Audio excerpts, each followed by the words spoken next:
Okay, good morning all. So, first of all, welcome to Insights PSR batch. And thank you for choosing Insights AS. And to start with today's class, we'll just go a brief idea about how to approach the political science from a UPSC point of view. Yeah. So, how many of you have come here to, like, you can say, become experts in political science? Hmm? So there is no need to become expert. Your only criteria is here to score well in the examination. So in exam, the optional carries how many marks? 500. So 250 each paper. So your main concern should be that how you have to score well in the exam, and more also how to score well in the exam. What is the key aspect to score well? Any person. Let it be interactive session. It's not that I'll one speaking and you become one listening. So obviously writing is the key thing. So unless you even if you know 100 different things, if you are not able to present it on your paper, it does not count to anything. So that is one thing you need to understand with UPSC exams. As per what current the pattern is, prelims, mains, and interviews there. So prelims is more about, it's not just about reading all the books. Okay, because today everybody knows which book to read, like Lakshmikant for polity, and let us take Ramesh Singh for economy, and there are multiple sources you can refer to it. So, but more about in prelims also you have to get an idea that how do you approach questions, and it's not that even after reading everything and go, you cannot say that you'll be able to answer many questions because there'll be many statements which you will not know. And one way to develop that knack of how to eliminate, etc. For that, there is only one way. You have to solve a lot of questions. Why you have to solve a lot of questions? Because questions will make you think. A book cannot make you think. Book is just there, what is there. So like class notes, what is given, you'll just read it. And why many people falter here is that because many people do not focus more on thinking, they just focus more on reading things. So let us take, you have read NCRT geography. Okay, let us think you have read geography. You have read about rotation, revolution. But you go into the examination hall, or let us take you're solving some question paper. Suddenly they asked a question, does the sun rotate? So in your book, you have just read about, Earth rotates around the sun, etc. But you never thought about, okay, fine, is there something called as solar rotation? It is there. The sun does rotate. And that's why I told, only question paper can make you think in a particular direction. And that's why if you say that who have cleared prelims, for example, in my case, except my first prelims, I never failed in any other prelims. Whatever I wrote, I was able to clear. The reason was not that I read everything. The reason was that, for example, in polity, I had solved 500 to 600 questions. Economy, 500 to 600 questions in each thing. It is possible if you have consistency, like every day you keep solving 25 questions. So obviously solving 500 questions or 1000 questions in one subject, it is almost equivalent to solving 10 full length papers. Means by the time you have given prelims, you are a experienced candidate who has already like attended 10 full length papers. And solving those many questions, what it will do, it will make you think from different directions. And that will give you that added advantage that when you sit in an examination hall, to know what is right or what is wrong. But suppose, let us think you have not done that. You have just read the same thing multiple times. That is required revision. But you have not solved questions. Basically, your thinking capacity has not broadened. And in prelims, the other thing is that you don't need to remember everything, by heart everything. The reason is that answer is in front of you. You have to just identify what is the correct answer. So many times you can say photographic memory will work. But coming to mains in that regard, mains is more about writing. Okay, no matter what you say, you might be a brilliant orator, you might tell things brilliantly, but if you are not able to put it down on your paper, it does not count to anything. That is one thing. Second thing is that writing, if you look at most of the UPSC question paper, including optional or GS, most of the questions are oriented which way? Critically analyze, comment, explain, evaluate, examine. So each has a meaning, but not so a different meaning. More or so, every question they're asking for analysis part. They're not asking for facts. So let us think if there is some question like examine the role of National Commission for Women.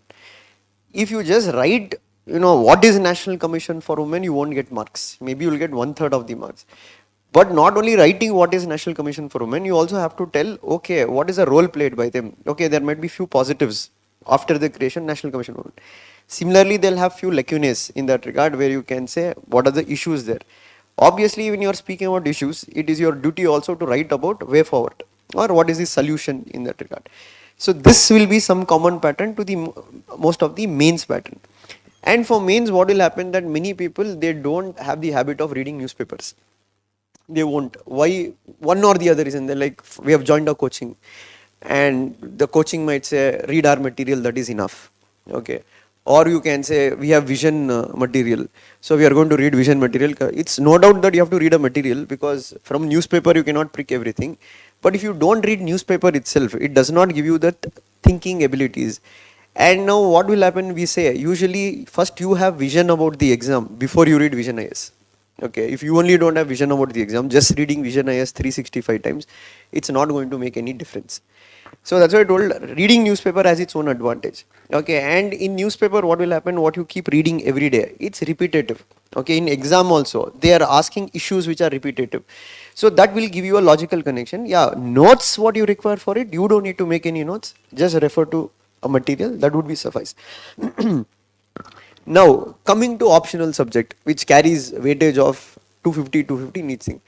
Now, many times what will happen with optional subject also, the idea is required even before you jump into the optional subject and say, like for example, let us take, okay, why should I choose an optional subject? There is no hard and fast rule that it is only political science which will get you marks, or only sociology will get you marks, or only Kannada literature. It is up to you.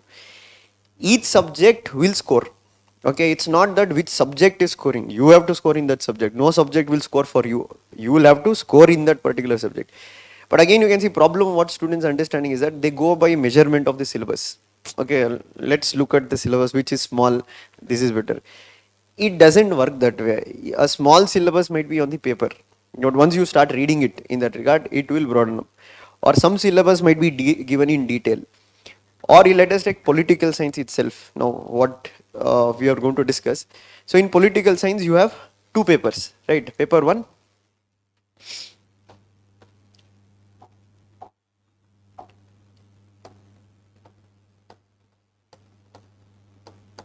Paper 1 has two parts. Part A, Part B. Part A comprises of what?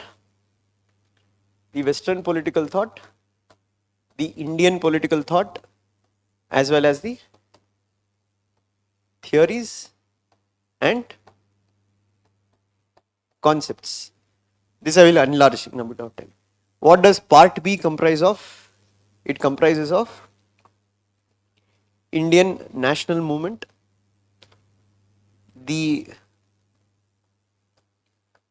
constitution and the Indian political system, and then it also comprises of what we can say the identity politics, caste, religion, role, green revolution, land reforms. So caste, religion, ethnicity in Indian politics, that we call as the political sociology part of Indian politics. Green revolution, land reforms, etc., that we call as the political economy part. Okay.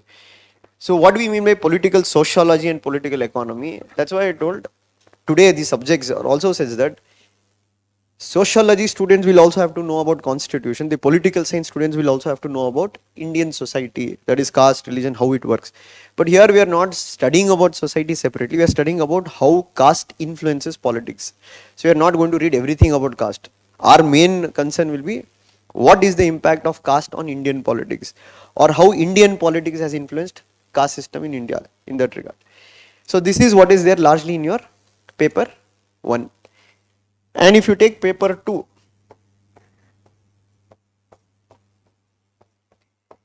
again you have two parts here, part A and part B. In part A, the major component you have is comparative politics. So in the name only it is there, comparative politics. You have to compare political system. So your doubt might come, sir, how many countries political system will come? It's not countries. We are looking at systems, for example, the Western countries, and we are going to compare with India, or we can say global south or developing countries. Why? Because here the political systems are not similar.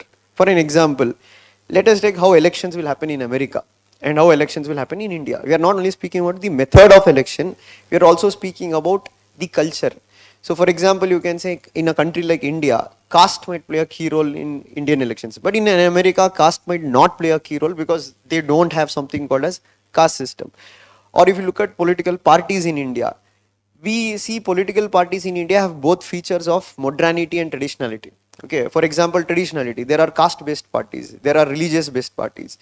But if you look in the West in that regard, largely we look at political parties, they are more ideologically oriented rather than traditionally oriented. But in India, you don't find so much of ideological orientation among parties. We can say there are ideological parties, but ideology is not a key role. So, for example, you can say Shiv Sena has formed alliance with Congress. But if you look at the ideology of Shiv Sena and the Congress in that regard, drastically different. So, in India, we say it is more of power. Or let us take in Karnataka, Kumar Swamy, like a few years back, he was with the Congress. Now he's with the BJP in that regard.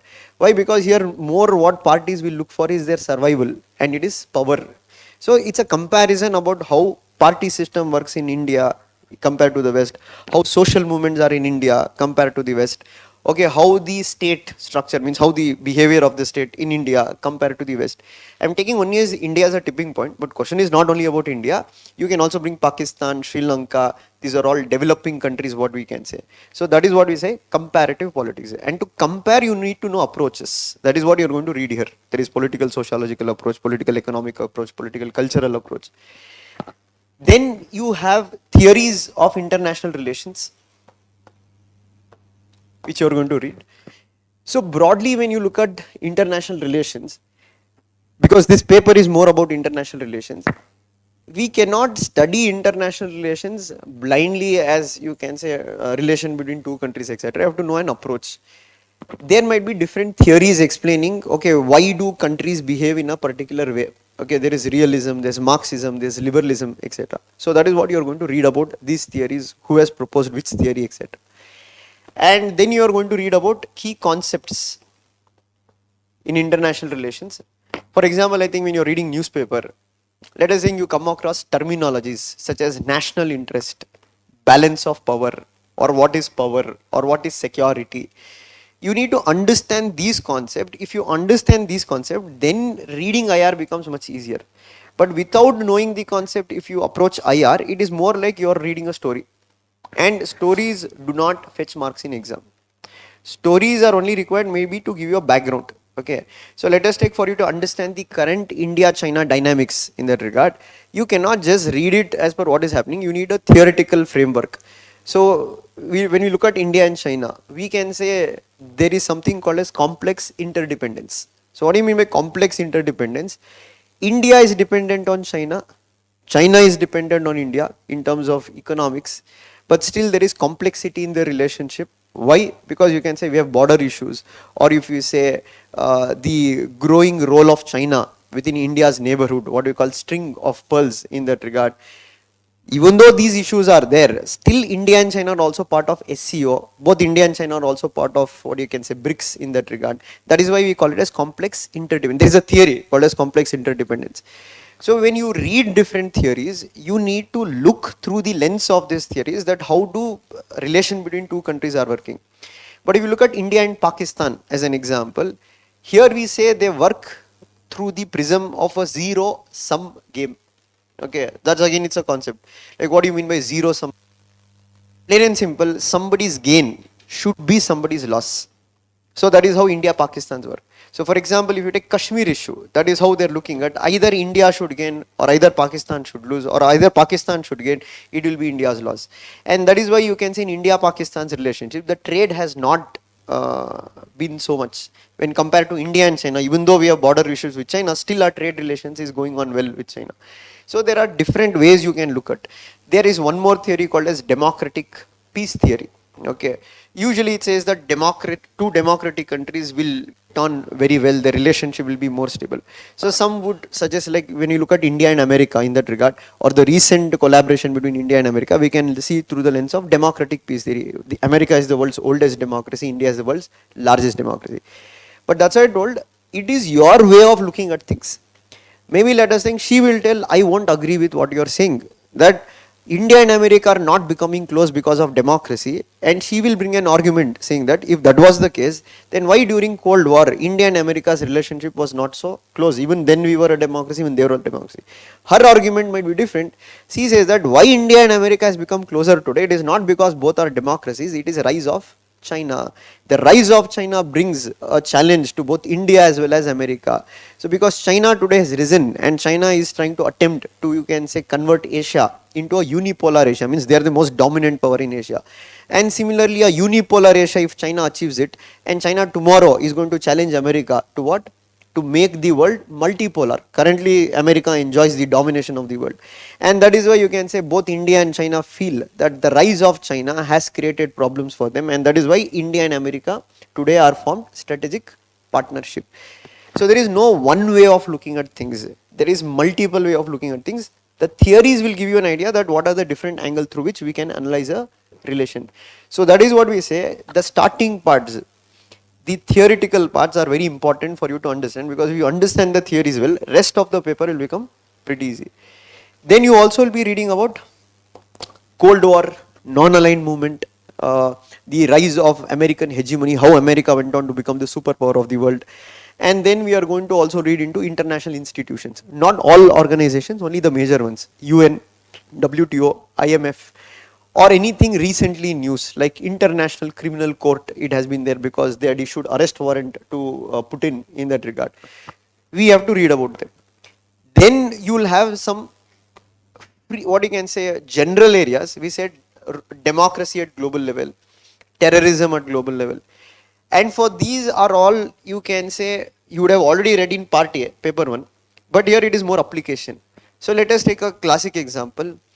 When you look at South Asia, India is the only country which was a democracy and has continued to be a democracy.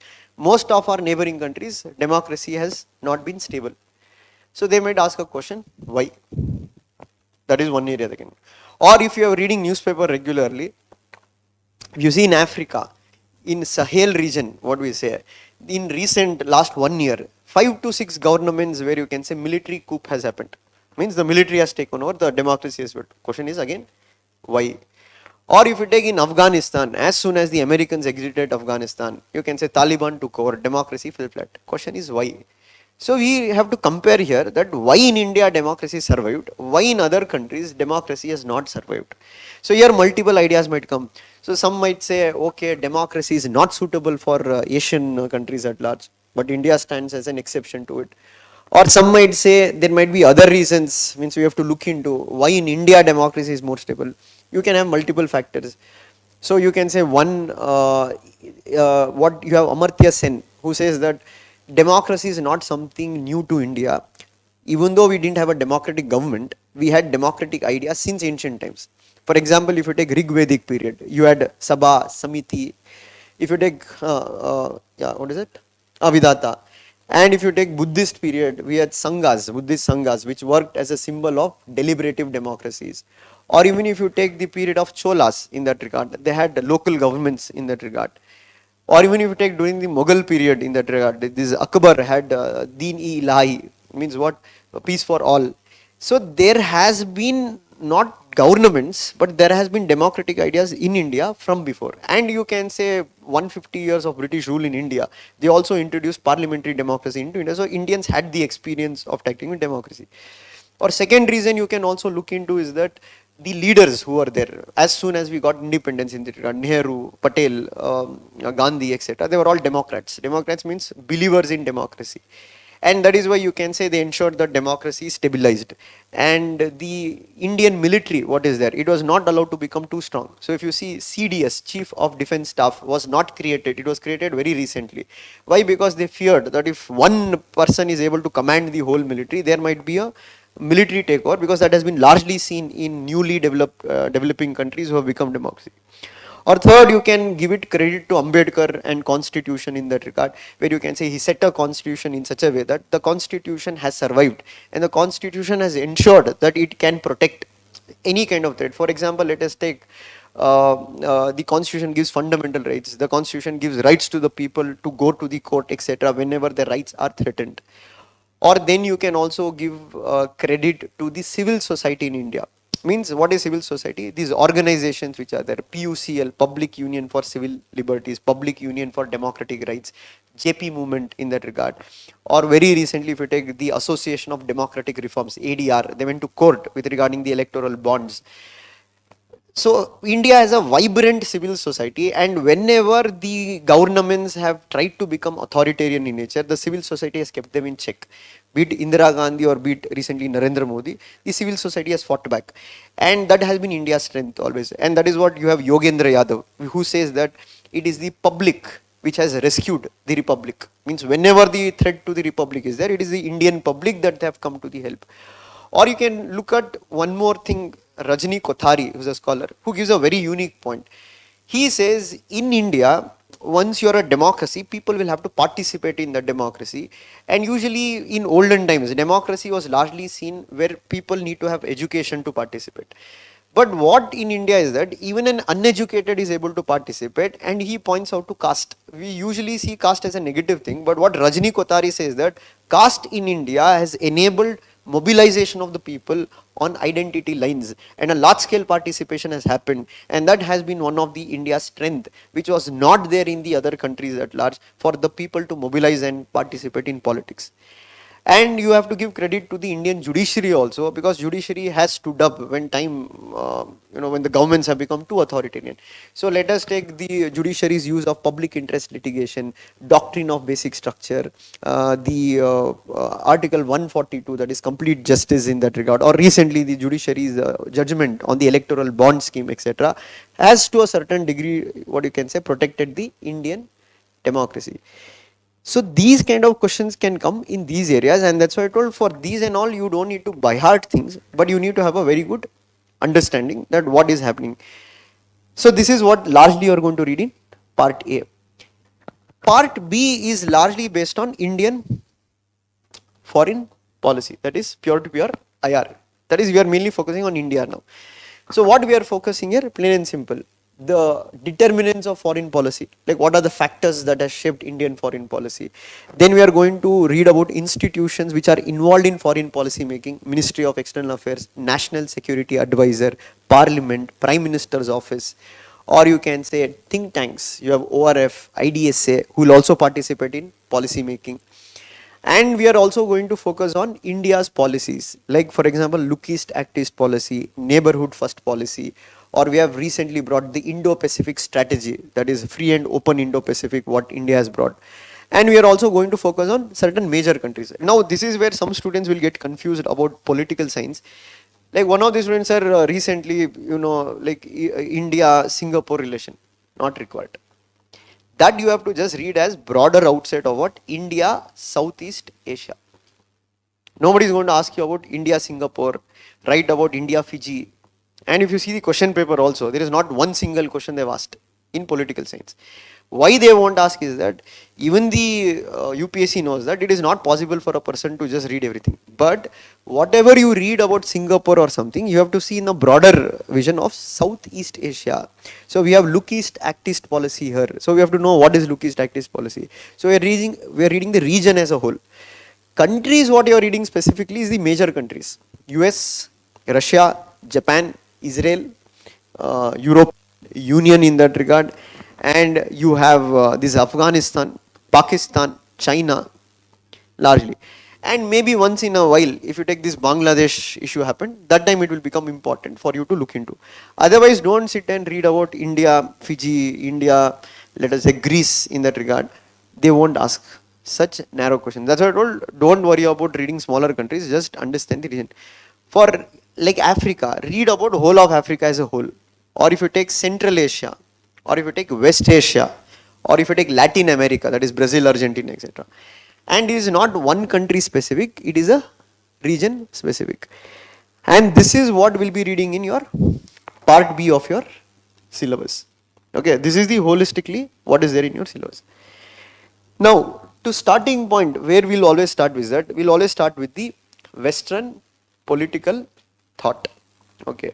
Now, question is that why Western political thought? If you look into the syllabus in that regard, the first topic they mention is about political theory. Then they go into theories of state, justice, equality, rights, democracy, concept of power, political ideologies, and then they write Indian political thought, and then they write Western political thought. Now, a basic idea here is that to be strong in anything, always you have to be focused on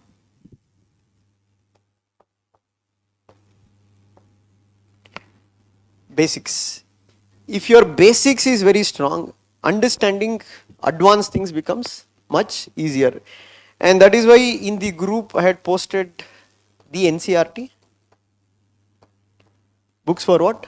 Political science. That is the 11th and 12th. So how many of you completed reading that 11th and 12th? None of you read? You read. What about others? 2 or 3. How many of you didn't read? It's again, it's fine, it's not. Why you didn't read? See, plain and simple, one mistake what everybody does.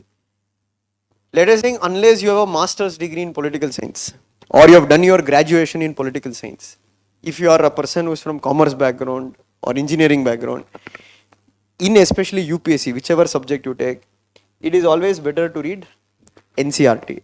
Because why NCRT? Simplify things for you. It gives you a basic foundation to start with. I am not saying every question will come from NCRT. It will give you a basic foundation to start with.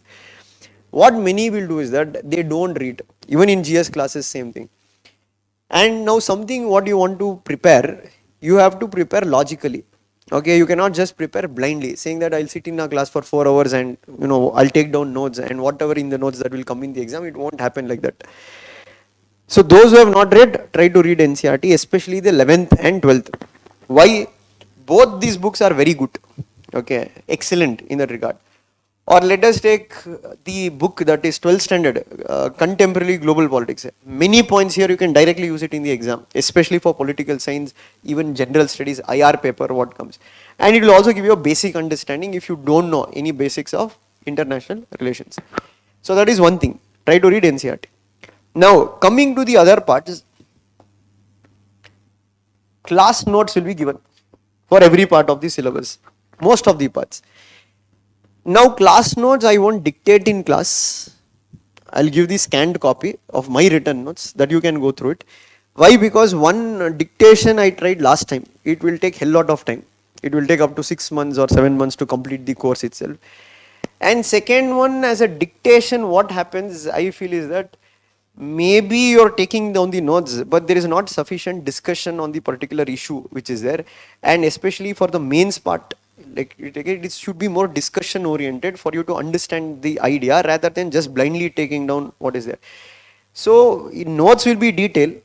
It's written notes, so I'll be sharing shortly for whichever topics we complete. In class, if you want, you can take down running notes of any points what you discuss. But in class, it should be more discussion oriented, okay, of understanding the concept. Don't worry about facts, that you will slowly recall facts. But more also, you have to understand the concept what is there. That is one thing. Second thing, after every topic, we'll be trying to take up previous year questions. So first and foremost, what you do is that take a printout like this of your syllabus copy. Okay, this I don't know whether you'll get it here. It was in Delhi what I got it, but this you can get just laminated, etc. Why syllabus copy? Because constantly keep looking at the syllabus to get an idea what exactly is there. So if the syllabus gets ingrained in your mind, that is the first thing what you have to do. Buy a previous year question book or something like that, question bank, means which is divided chapter wise. Why? Because once we do one topic, you will have to at least know that, okay, once we have completed the topic, have we covered all the parts which are required? Or you will at least get an idea what notes has been provided to you. is it useful for the exam or it is not useful for the exam? Otherwise, what I can do, I can give you some notes and tell, okay, this is what is there in the exam, you go. And after 6 months, you might realize that whatever you read might be not useful for the exam. So that is why you have to keep looking at previous year questions. And of course, the questions you won't be able to answer in starting days itself. One more reason why we don't start answer writing immediately. Okay, what one mistake many people do is that they start writing answers from day one. I'm not telling it is wrong, but let us take for optional papers in that regard. Let us say you read about Plato. Now you have to write an answer. If you look at the question paper, none of the question or most of the question, they won't ask only about Plato. If you have read about Aristotle, you will be a better critic of Plato than what you have just read Plato. So you have to read at least the Western political thought as a whole. Then if you start writing answers, you will come to. But some questions which are straightforward, that we'll take up in the class and we'll look to how to address the question. So maintain one separate notebook for answer writing. A separate notebook, 100 pages, 200 pages, whatever. And as we proceed, we have to ensure that by the time we complete the class, at least we should have answered 60 to 70% of the previous year questions. 100% won't be possible because some questions will be current oriented, etc. But at least 60 to 70% of PYQs you should have written. That's your target. So don't worry about writing tests and all.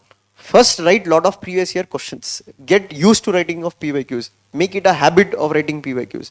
And when you write answers, don't blindly copy from this book or from the notes. Sit and think. Okay. For mains, it is only thinking that is required, not just reproducing what is there in the book. And if you look even in GS, most of the questions. Now what will happen in classrooms is that, why students struggle with answer writing is that, students I have seen in GS classrooms, they just focus more on what is provided. You're getting point. They don't take up previous year questions and they don't look at previous year question. Okay, what question has come on the topic after each topic? What will happen is that, let us say we have done fundamental rights. Now what kind of questions the students will write is that, the features of fundamental rights.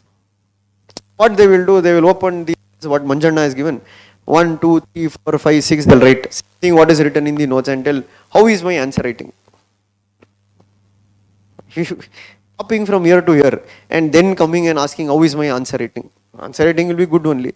But let us take, if you take up a question where they say, in the recent Puttu Swami case, judgment, post that, do you think fundamental rights in the scope of fundamental rights in India has widened?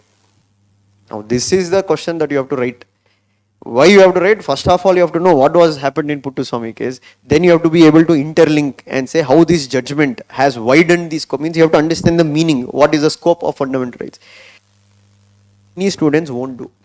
Two reasons why they don't do. One, they find it difficult.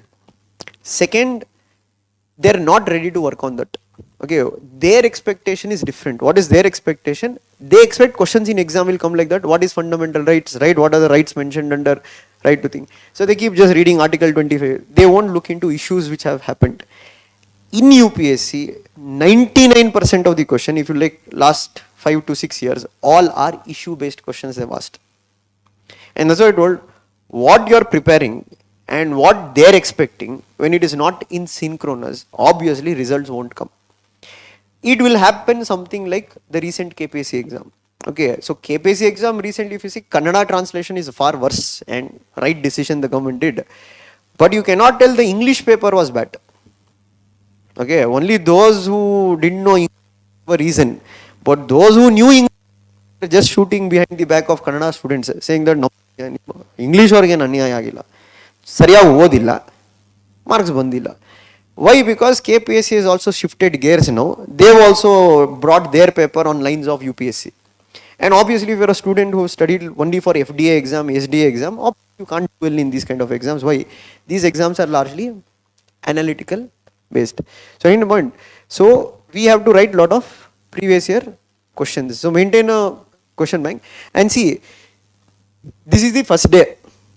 The first day, the class strength will be always maximum. But we have to see whether it will be the same even on the 50th day. By 50th day, it will be reduced to half. By 100th day, only 4 or 5 people will be coming. Why that happens is that these exams requires consistency. These exams require perseverance. These exams require patience. And that's what I told. Even your GS classes, I think first subject will happen, the class will be full. But as you go, we can combine batches. Why we can combine batches? Obviously, half of the strength will be dropped. And why that happens? Plain and simple. Everybody would have come here. Maybe they're attracted towards the position, the status that comes with the examination. But not everybody are ready to work hard. You know, there is an American proverb we say that what everybody wants to heaven, but nobody's. Everybody wants to become this. Ready to study like an IAS. And that's why I told this will require what? Effort day in and day out. That's why I told answer writing what you do. It's not 1 day or 2 day. You have to do consistently for next 3 to 4 months. And second one is that, is there any reference book that we can refer? So for political science, paper 1, part A, as I told, one is what? Those who do not have a political science background, read NCRT, then class notes.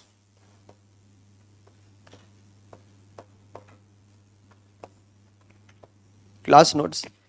So class note is complete for part A. You can completely bank on it. But let us say you don't have faith on insights. You can refer Shubhra Ranjan also. There is no problem.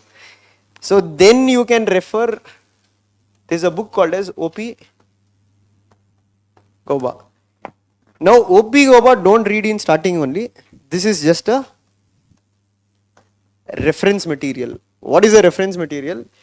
Once you read the class notes in that regard, you get any doubts in that regard, or you feel that you need more clarity, only read those parts of the book, not the whole book as per say, not required. Just using as a reference material. So first and foremost, you have to complete the class notes. Once you complete the class notes, let us say you want to bring new quotes or new examples, you can use the reference book. And you can also refer to IGNO material. That is also pretty good source for what? Your political science, paper 1, part A. Apart from this, don't refer any other source. And that's what I told here, don't maximize your source, minimize your source and work doing multiple revisions of it. And don't make the don't make short notes first only. First read the class notes 3-4 times. Solve previous year questions, then you will only come to know what is important, what is not important. Only then you make your short notes. Okay, don't make short notes in first month only or second month. Complete the whole of part A, then you can make short notes of it.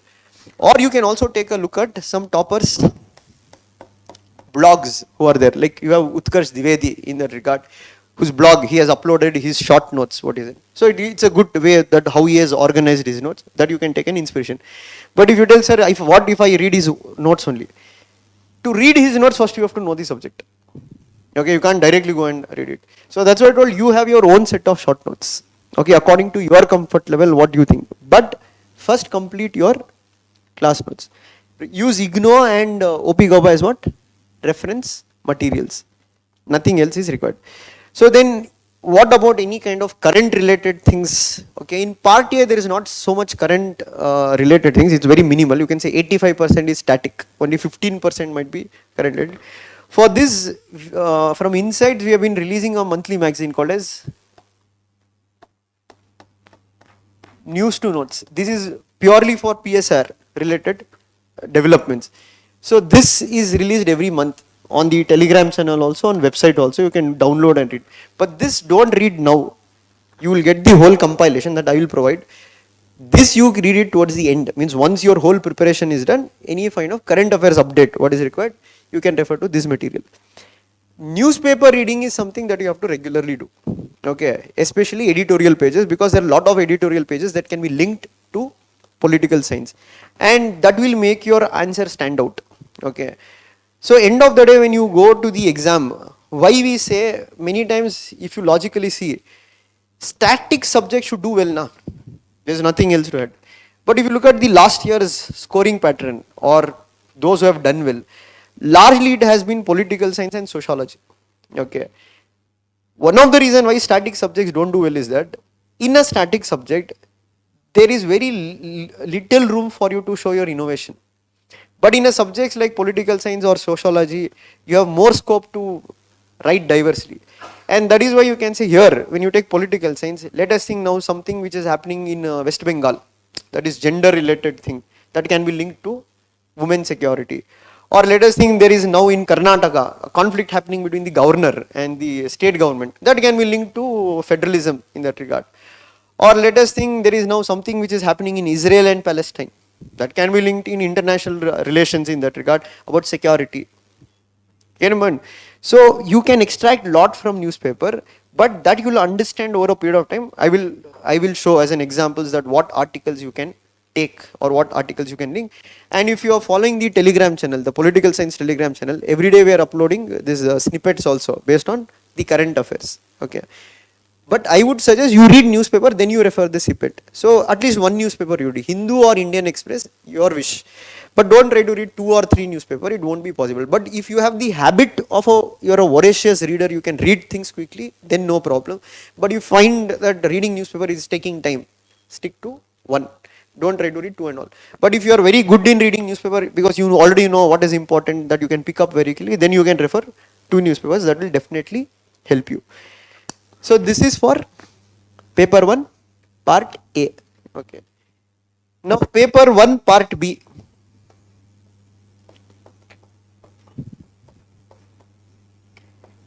That is the Indian political thought and Indian constitution, etc. Your major source will be class notes. Again, for every part of the syllabus there is class notes. You can bank on the class notes. As a reference material you can use Lakshmikant.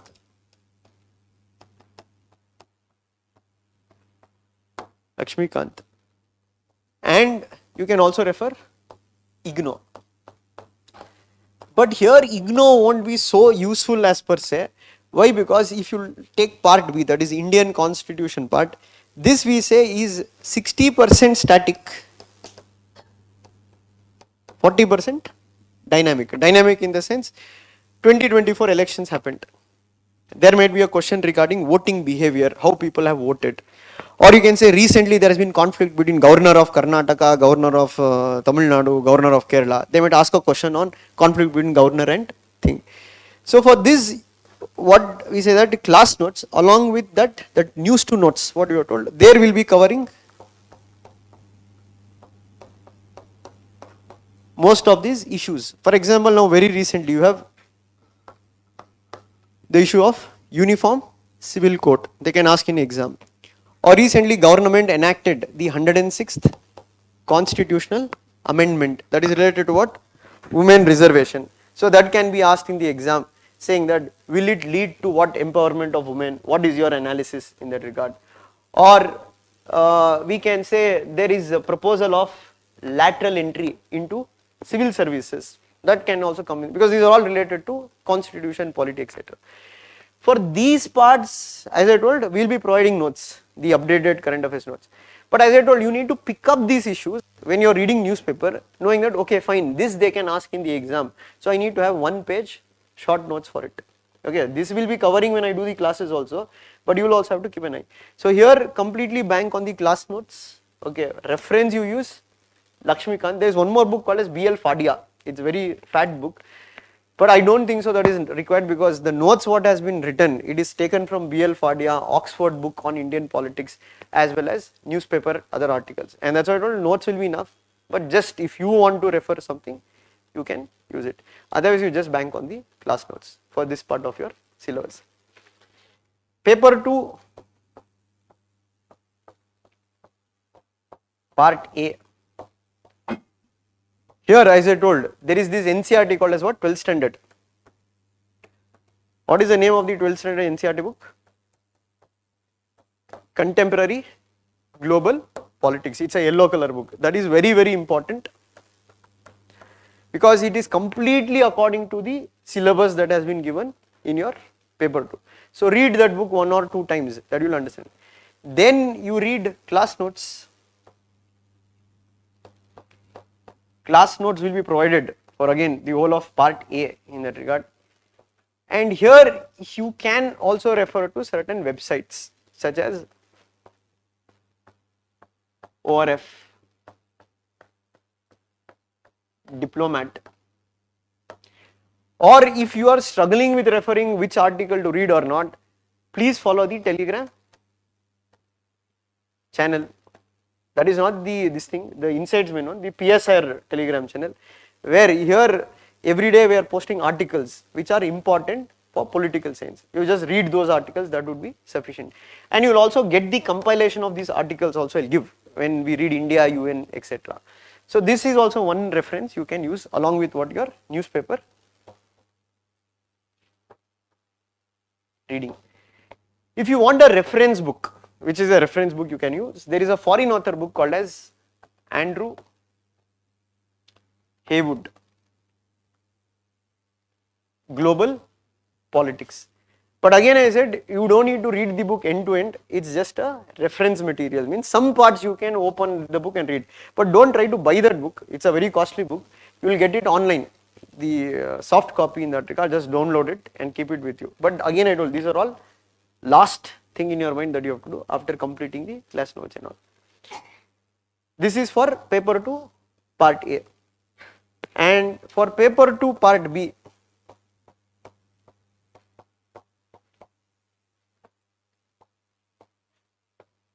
one is class notes, here you have to read. Here IGNO and all will be not so useful. Class notes, this News to Notes magazine, what we are releasing every month. But most importantly for this part, read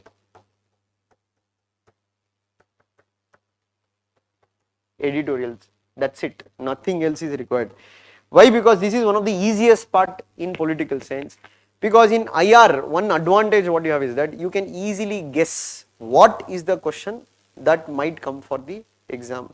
Because this year if you take Bangladesh issue is there, Afghanistan issue is there, this Israel-Palestine issue is there, and NAM summit happened, 19th NAM summit in Kampala, Uganda. So they might ask questions on that. So just stick to reading newspaper. In class I will tell you how that can be done. So this will be your source for reading PSIR. So largely 80% class notes, 20% you can use reference materials and the newspaper reading what you do. So any doubt here with regards to what is the sources that you have to read? Any doubt anybody has here? Now how we are going to start, or which part of the syllabus we are going to start? We will be starting with your, of course, paper 1 part A, that is Western political thought. But even before going into Western political thought, we have to go in through a brief introduction of what?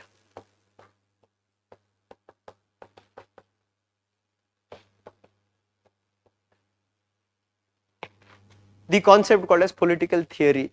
Okay. Here you will have to read about what is, first of all, what is politics. Second one, you will have to know about what is a political thought. Then you will have to know about what is a political theory. Political theory comprises of two aspects. One we say political philosophy, the other is political science. And when we say political philosophy, we say it is based on an approach called as the normative approach. Political science is something which is based on empirical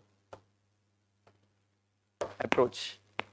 First we need to understand this part, starting with what is politics, then understanding what is political thought, then understanding what is political theory in that regard, then understanding there are two parts of political theory, political philosophy and political science. What is the difference between political philosophy and political science?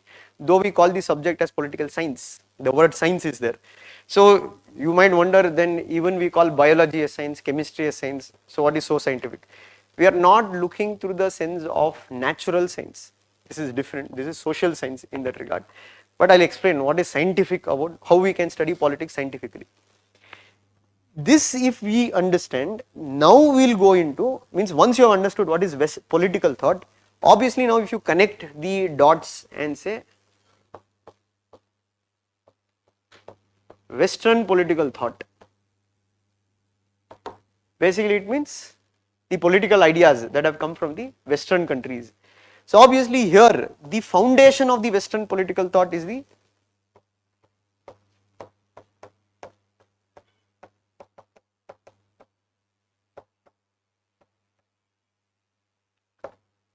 Greek political thought. Means if you take down the major political ideas which we say they have taken birth in Greece, and why we say they have taken birth in Greece, because Greek society at that point of time had many great thinkers such as what? Socrates, Plato and Aristotle. So studying their ideas, we call it as what? Study of Greek political thinkers. So you say Greek political thought forms the foundation of the Western political thought. Now after them, based on their writings, what is there? We call them as classical thinkers in that regard. Based on their writing, then we see the emergence of what? The modern political thinkers, or you can say Machiavelli, who comes, he's in between, he's a transitional thinker, transitioning from the medieval period to the modern period. So then we go on to read about, in syllabus what they've given is Machiavelli. Machiavelli is from Italy in that regard, and he is compared to Kautilya. Like if you take Jawaharlal Nehru, he in his book Discovery of India, he wrote this Kautilya is Indian Machiavelli. But that is countered by one more scholar called as Upinder Singh. She has written, historian, she has written this book of the political violence in ancient India. So she disagrees with Nehru and says that it should be the other way around. You have to call Machiavelli as the Italian Kautilya. Why? Because Kautilya wrote Arthashastra much before Machiavelli, because Machiavelli is more of a 15th century, 16th century scholar. And we have to read his ideas in that regard. What are the important? Then you come into the modern age, the thinkers. Here you find English political thinkers, largely Thomas Hobbes, Locke, then you have J.S. Mill. These are the three important thinkers that has been mentioned in your syllabus. Then you will read about one of the most influential thinker in modern times, that is Karl Marx. And why we say Karl Marx is one of the most important influential thinker? If there is any one ideology that is named after a person, Marxism, that is behind Karl Marx. So you have to study ideas of Karl Marx. What are the important ideas given by him? Then we say that some Marxian ideas were modified and made better by a person called as Antonio Gramsci. So we have to look into his ideas. And last thinker what you are going to read is Hannah Arendt. She is the only woman thinker among the 9 thinkers what you are going to read about. Now here the question will come to you that, sir, then should we read everything about Plato? Should we read everything about Aristotle? When you read a book, that will be there, you know, when they were born, where they were born, what is their life history, etc. But for an exam point of view, that is all not required. Plain and simple, we are only keen on understanding the political ideas given by Plato, Aristotle. Socrates is not there in the syllabus, but we need to understand about Socrates because Socrates is the teacher of Plato. Plato is the teacher of Aristotle. So obviously there is influence of Socrates and Plato and on Aristotle. That is why we have to study some major ideas of Socrates. So this is how we are going to proceed. And then you can say, then we will go into the topics such as what? The approaches to understanding politics. What do you mean by an approach? How do you study politics? So for example, there are some traditional approaches. Philosophical approach. When you say philosophical approach, you study politics in terms of values. Okay, like Gandhi, if you see, his approach to politics is more philosophical. So Gandhi says that, you know, he emphasizes on principle of ahimsa. He speaks about what is good or what is bad.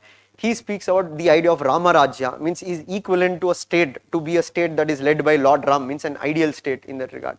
That we call as philosophical approach. Or there is something called as historical approach. To understand present politics, you have to know the past. So to understand the present Indian constitution, you cannot have an understanding of Indian constitution if you don't go into the Indian national movement. And that is the first chapter in Lakshmikant. If you take, what chapter is given? The historical background. Why Lakshmikant gives you historical background as the first chapter? The reason is being because if you want to understand the present Indian constitutional structure, there is a British influence on it. So that is why you have to know the Indian history to understand that is called as only historical approach. You are understanding.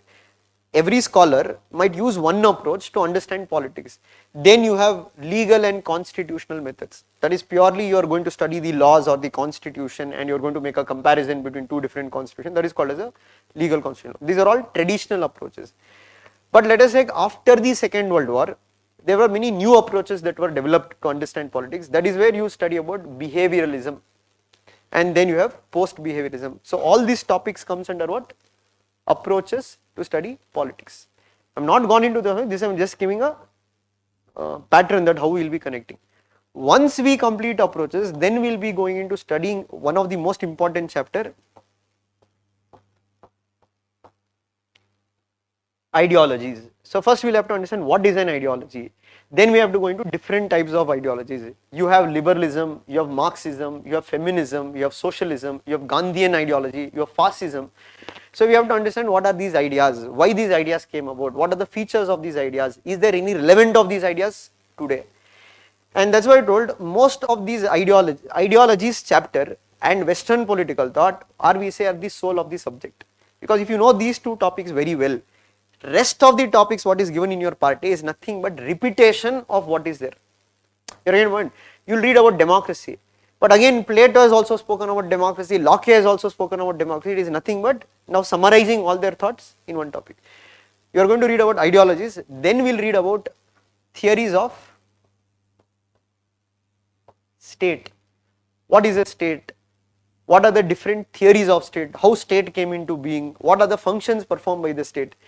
Now whatever you read about theories of state, you have to just connect liberal theory of state, feminist theory of state, Marxist theory of state, Gandhian view of state. That's why I told if you know ideology, it is nothing but repeating to the state.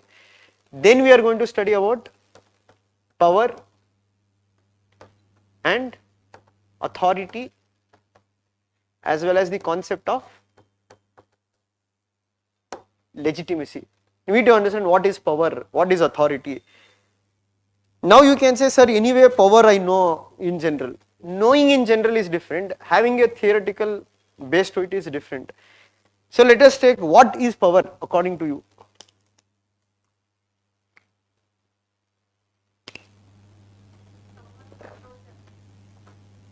Okay, someone who controls everything. How do you control? That's what, how do you dominate? Military, okay, then ideology, very good. Then economics, simple na. Power is nothing but influence. Power is your ability to influence another person to change his behavior or etc. So what can be the base of power? There are different theories in that regard which says that how power operates. So for example, one as somebody said, let us think now for example, I have to make this fellow write an answer. Means he is not ready to write an answer, but I have to make him write an answer. So I will remove my belt and start belting him. Out of fear, he might write. That is also power, coercion, force. Or I will use one more method, I will tell every answer what you write, I will give you 100 rupees. He might write answers now for the need of 100 rupees, he is going to write.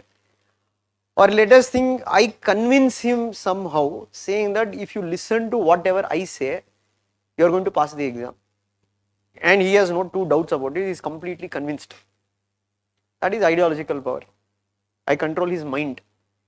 So power can operate in different ways in that regard. So here we are going to study what are the different types of power. Okay, from where does this power come or whom we consider as powerful. So again, you have to look from the liberal perspective of power, Marxist perspective of power, feminist perspective, or like feminists, what they say is that They say personal is political. Personal is political. Usually what is politics associated with? Public sphere. But what feminists will say that power does not operate only in public sphere, there is power struggle also in personal sphere, like a relation between a husband and wife. It is nothing but power structured relation. Or within a family, the power structure is that the daughter will have to listen to what the brothers or what the father says. That is also exercise of power. Or you can say marital rape in that regard, means rapes within marriage. That can be also source of exercise of male domination in that regard. So that is why they say that what power is not only in public sphere, power also operates in personal sphere. That is why different perspectives are there that what we need to understand. Or some people might say that you are looking at power only negatively, you are only looking at power as source of what exercising force over others. They say power can be also seen towards empowerment. For example, Ambedkar said educate, agitate, organize. Education gives you power. Power of questioning things, power of knowing what is right or what is wrong. So there are different ways you can look at power, and that is what we are going to read in this topic. Power, authority and legitimacy. Legitimacy means why people accept government, why people obey government, why people follow government, how to make people obey us. That is only the idea of legitimacy. And then we are going into study about the idea of equality. Again, here the word equality is very simple, but equality has many facets to it. Again, we have Plato who has spoken about equality, we have Aristotle who has spoken about equality, we have Machiavelli who speaks about equality. Same thing, summary of all. Liberal theory of equality, Marxist theory of equality, feminist perspective of equality. But in general, when we say equality, what is your understanding of equality? What is equality? If you define in simple terms, what is equality? Okay, treat everyone equally, correct.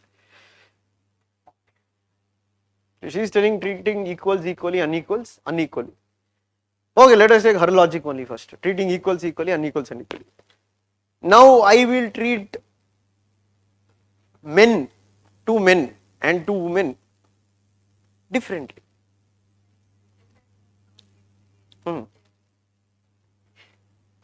Correct, no? She don't treat equals equally, unequals unequally. So I treat two men equally, but a man and woman differently. Why? Because I don't consider them to be equals. That is what Aristotle did.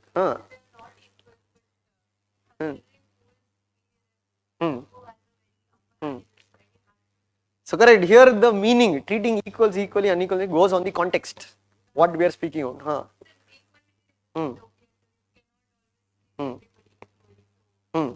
So she said we can't treat everybody equally also. No, she's correct to a certain extent.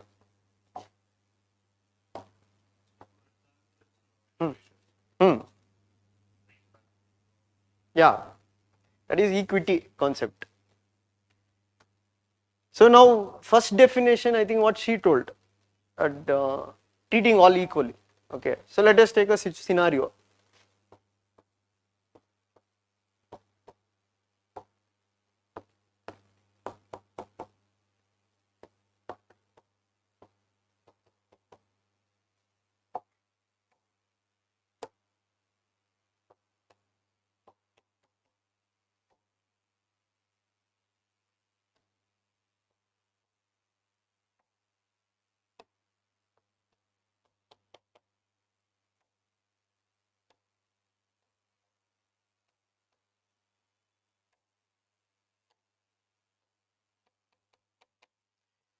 So basically, if you go by now her logic, here the case A, am I treating everybody equally? Yes, no, I am not discriminated against it because I have given everybody the same student. And let us think they are watching a match, etc. These two people are not able to watch. This fellow is able to watch. Now, question is, this is also equality. Plain definition of equality. There should be no discrimination. But the next topic, what you are going to read is in that regard. This is where we say the idea of equality should not be seen as separate. We have to see the idea of equality in terms of whether it is leading to justice. Now in the second context, I have discriminated against anybody? I have discriminated against the first person. But this is what we call as positive discrimination. It is not a negative discrimination. What is negative discrimination? When I am discriminating against the weak, that becomes negative. But when I am discriminating against the strong, that is positive. Why? Because this fellow without a stool, he can watch the match. There is no need for me to give him a stool. This fellow needs one stool for him to see the match at the same level as the other person. This fellow will require two stools, and now I have brought them on all equal platform. So when you say your idea of reservations is nothing but based on this affirmative action. Affirmative action means to help those who have lagged behind, to them to become equals, and that is only what we call as equity. Understood? This is a basic concept I told. There are multiple ideas of equality that we'll have to look into when we read the theories. This is a basic premise I told, what is equality and what is equity. So that is what we say. When you read plain polity in that regard, you might just look from an Indian constitution point of view, like Article 15, Article 16 or Article 14, which speaks about equal protection of the law. Okay, equal protection of the law is based on the idea of equity itself. But what is political science? You are reading the basic concepts. Now using these concepts, you can understand the Indian constitution even better in that regard, why they have added the idea of equity, or when they use the word equality in the preamble in that regard, they are not just referring to what? A, they are referring to B. That is in Indian constitution, you can say the constitution itself protects the interest of the weaker sections of the society. So that is what we can say. Here we are reading different ideas of equality. So for example, you have Amartya Sen, who is there? He's written an essay called as Equality of What? Okay. Why that essay is that? Okay, now how do we, okay, here only let us take the second case. In what way we can make people equal? Let us take, there is an idea called as equality of resources given by Ronald Dworkin. So let us think now in this class, whoever students are there, for everybody we will give Lakshmikant book. Everybody will give Lakshmikant book and say we have brought equality. How? Because everybody has given a book. Or let us think, for example, those who are rich, we won't give them a book, we will collect certain fees. Those who are very poor, we will give them book free of cost. And now we will tell, okay, this is also equity. What now some people might question, they might tell, no, she is a Kannada medium student, you have given her English Lakshmikant, she does not know that book is of no use to her. Then where is the equality? So Amartya Sen said that it should not be equality of resource, it should be equality of capability. Means the state should invest on building capabilities of people, and that will enable them to what? To lead a dignified life. So for example, you can say education, health, etc. These are all the basic necessities which build people's capability. Or there is a Japanese proverb which says that rather than giving a man fish every day, you teach him the art of fishing in that regard, so he will be able to survive on his own. That is also one idea of equality. Or we have Gandhi, who speaks about equality of dignity.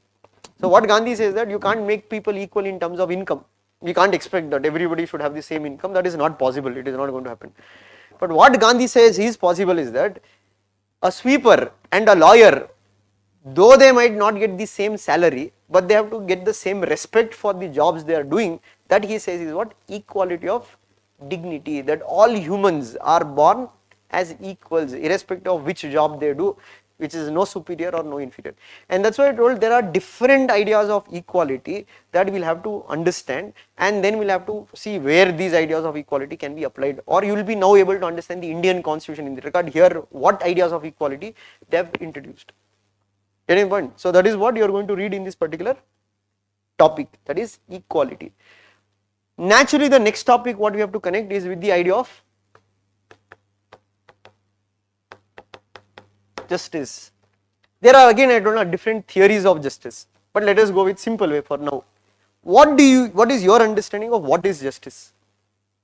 We say in the vernacular language Nyaya.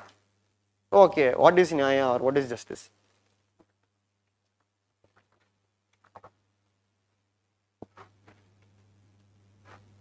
Yeah, what is Nyaya or what is justice? Protection of?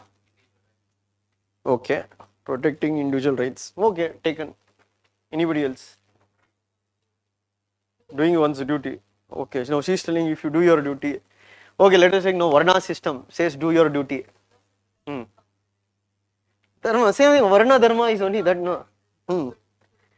See, anything, Dharma means duty. Varna Dharma means each has to do their duty. That is only justice.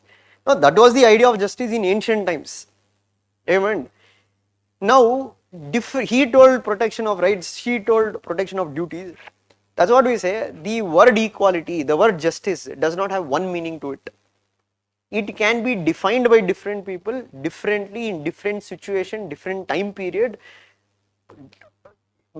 different gender in that regard. Justice can be seen differently. It is a very contested concept. Contested means what? There are multiple claims to it. So what was justice means any kind of idea of justice. We are speaking about moral values. Justice is about right or wrong. But what is right or what is wrong is defined by how? How do we define what is right or wrong? We as a society, what we consider as wrong or right. So let us take during 17th century or 1700s in that regard, in India, sati system was considered completely correct. But today sati system is not considered correct. Or untouchability back then, it was considered correct. But today we consider untouchability as inhuman. Why? Because the conscience of the community, the conscience of the society will change. And how it will change? Based on modernization or the new value system that comes.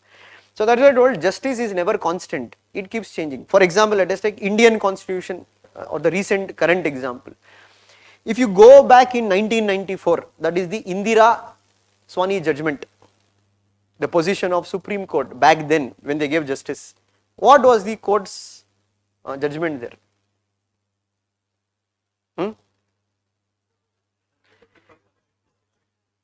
It's not only 50%, reservation should be given purely on social backwardness, not on economic backwardness.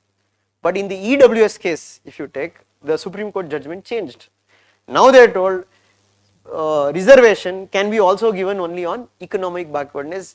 You don't need to consider social backwardness. So idea of justice does not remain same, it changes with time and situation. And that is why we say justice is not a procedure, it cannot be done. So you had Amartya Sen who posed a challenge saying that he gave a case, a situation, and he told like what is the right thing to do here. So the case is that let us take one person, there is one flute, only one flute. Now this is a hypothetical situation. Hypothetical means you can't change the situation like what I say, that is only the situation. You can't add, you can't delete, you have to work within that situation. There is only one flute, you can't make another flute, you can't break the, you can't share the flute, etc. And there are three children demanding the flute. All three are claiming that flute should be given to them. A is claiming the flute, saying that I made the flute, I made it out of my own hand, so it should belong to me. B is saying that he might have made the flute, but he does not know how to play the flute. I know how to play the flute, so flute should be given to me. C says, this fellow knows how to make the flute, this fellow knows how to play the flute, I don't have any talent, I don't have any family, I don't have anybody in life. The only thing I can attach to myself is that particular flute. Give it to me. Question is that you are the judge. Now whom will you give the flute to and why? As I told, you tell they will share it on one day. No, that's what I told. It should be given to only one person. There cannot be another flute that can be made. So whom will you give the flute to? Okay, why B? Okay, he is telling resource use modu utilitarian. He is a utilitarian. No, he is telling why it will discriminate. He will tell you it is there. But we can't make now, there is no wood.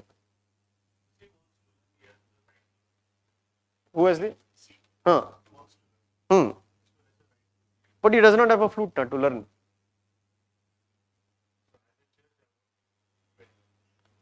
Huh. You have to give it to somebody. That's what I told. Hypothetical situation. You have to give it to anyone. Okay, why C? Devdas corrected. That's fine. Okay, now let us think you made your notes, you worked hard, you prepared your notes, KPSC exam is coming. Now one fellow will come and tell, I have not studied anything, please give me your notes. Give it off to me only. Will you give it? The point here is that there is no right answer to this question. Whether it is A, whether it is B or whether it is C.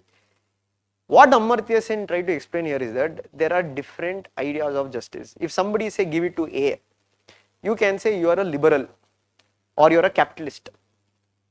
Capitalists believe that who has earned it, they have to own it. If you are B, you are a utilitarian, maximum good what can be derived from it. Or if you say it is C, you are a socialist, give it to those who don't have. What Amartya Sen is trying to say, each one of them are speaking about justice from their own point of view. So here when we see look at justice, justice is not a single idea, there are multiple ideas and every idea has its own benefits and negatives of it. So let us say he told utilitarian the best thing. In ethics case studies, when you apply, why we say political science will help you in case studies, because here you are reading about equality, idea of justice. In case study it's more about giving justice, means you have to in your case study say. So let us take two situations, now based on what he told, utilitarian approach. Now let us think he is only controlling the train tracks and he is very far away and because of heavy rainfall, communications have broken down. He cannot communicate now anyway, but he can only look at the train track the train is going. So he observes that the track on which the train is going, there are 100 people who are working and they don't know the train is coming. So they will die. The only option this fellow can do now is that he can change the track. It goes on to the next track and there is one person who is working. Now the decision is in his hands that what way he will do justice. Now he might tell, I will go for utilitarian approach, maximum good for the maximum number. So killing one fellow, saving 100 people, he might defend it, he's saying is correct. Yeah, it is correct also in that context and situation. Now let us take the same thing, same utilitarian approach, one more case study now. He is the district collector. And now in his district there is a school, government school which is run, and in government school there is a problem that has happened where the school has a lot of upper caste children going to that school. Now they have come out with a complaint about the school cook, midday meal cook. They are now asking the district collector, him, saying that if you don't remove her from the job, we are not going to send our children to the school will close down and maximum they are only there. Now he will make inquiry that why they are asking to think, is the cooking not good, etc. Cooking is all good, etc. The only problem there is that she is a Dalit woman. On that basis they are asking to remove her. Now let us think he applies the utilitarian approach here. Maximum good for maximum number.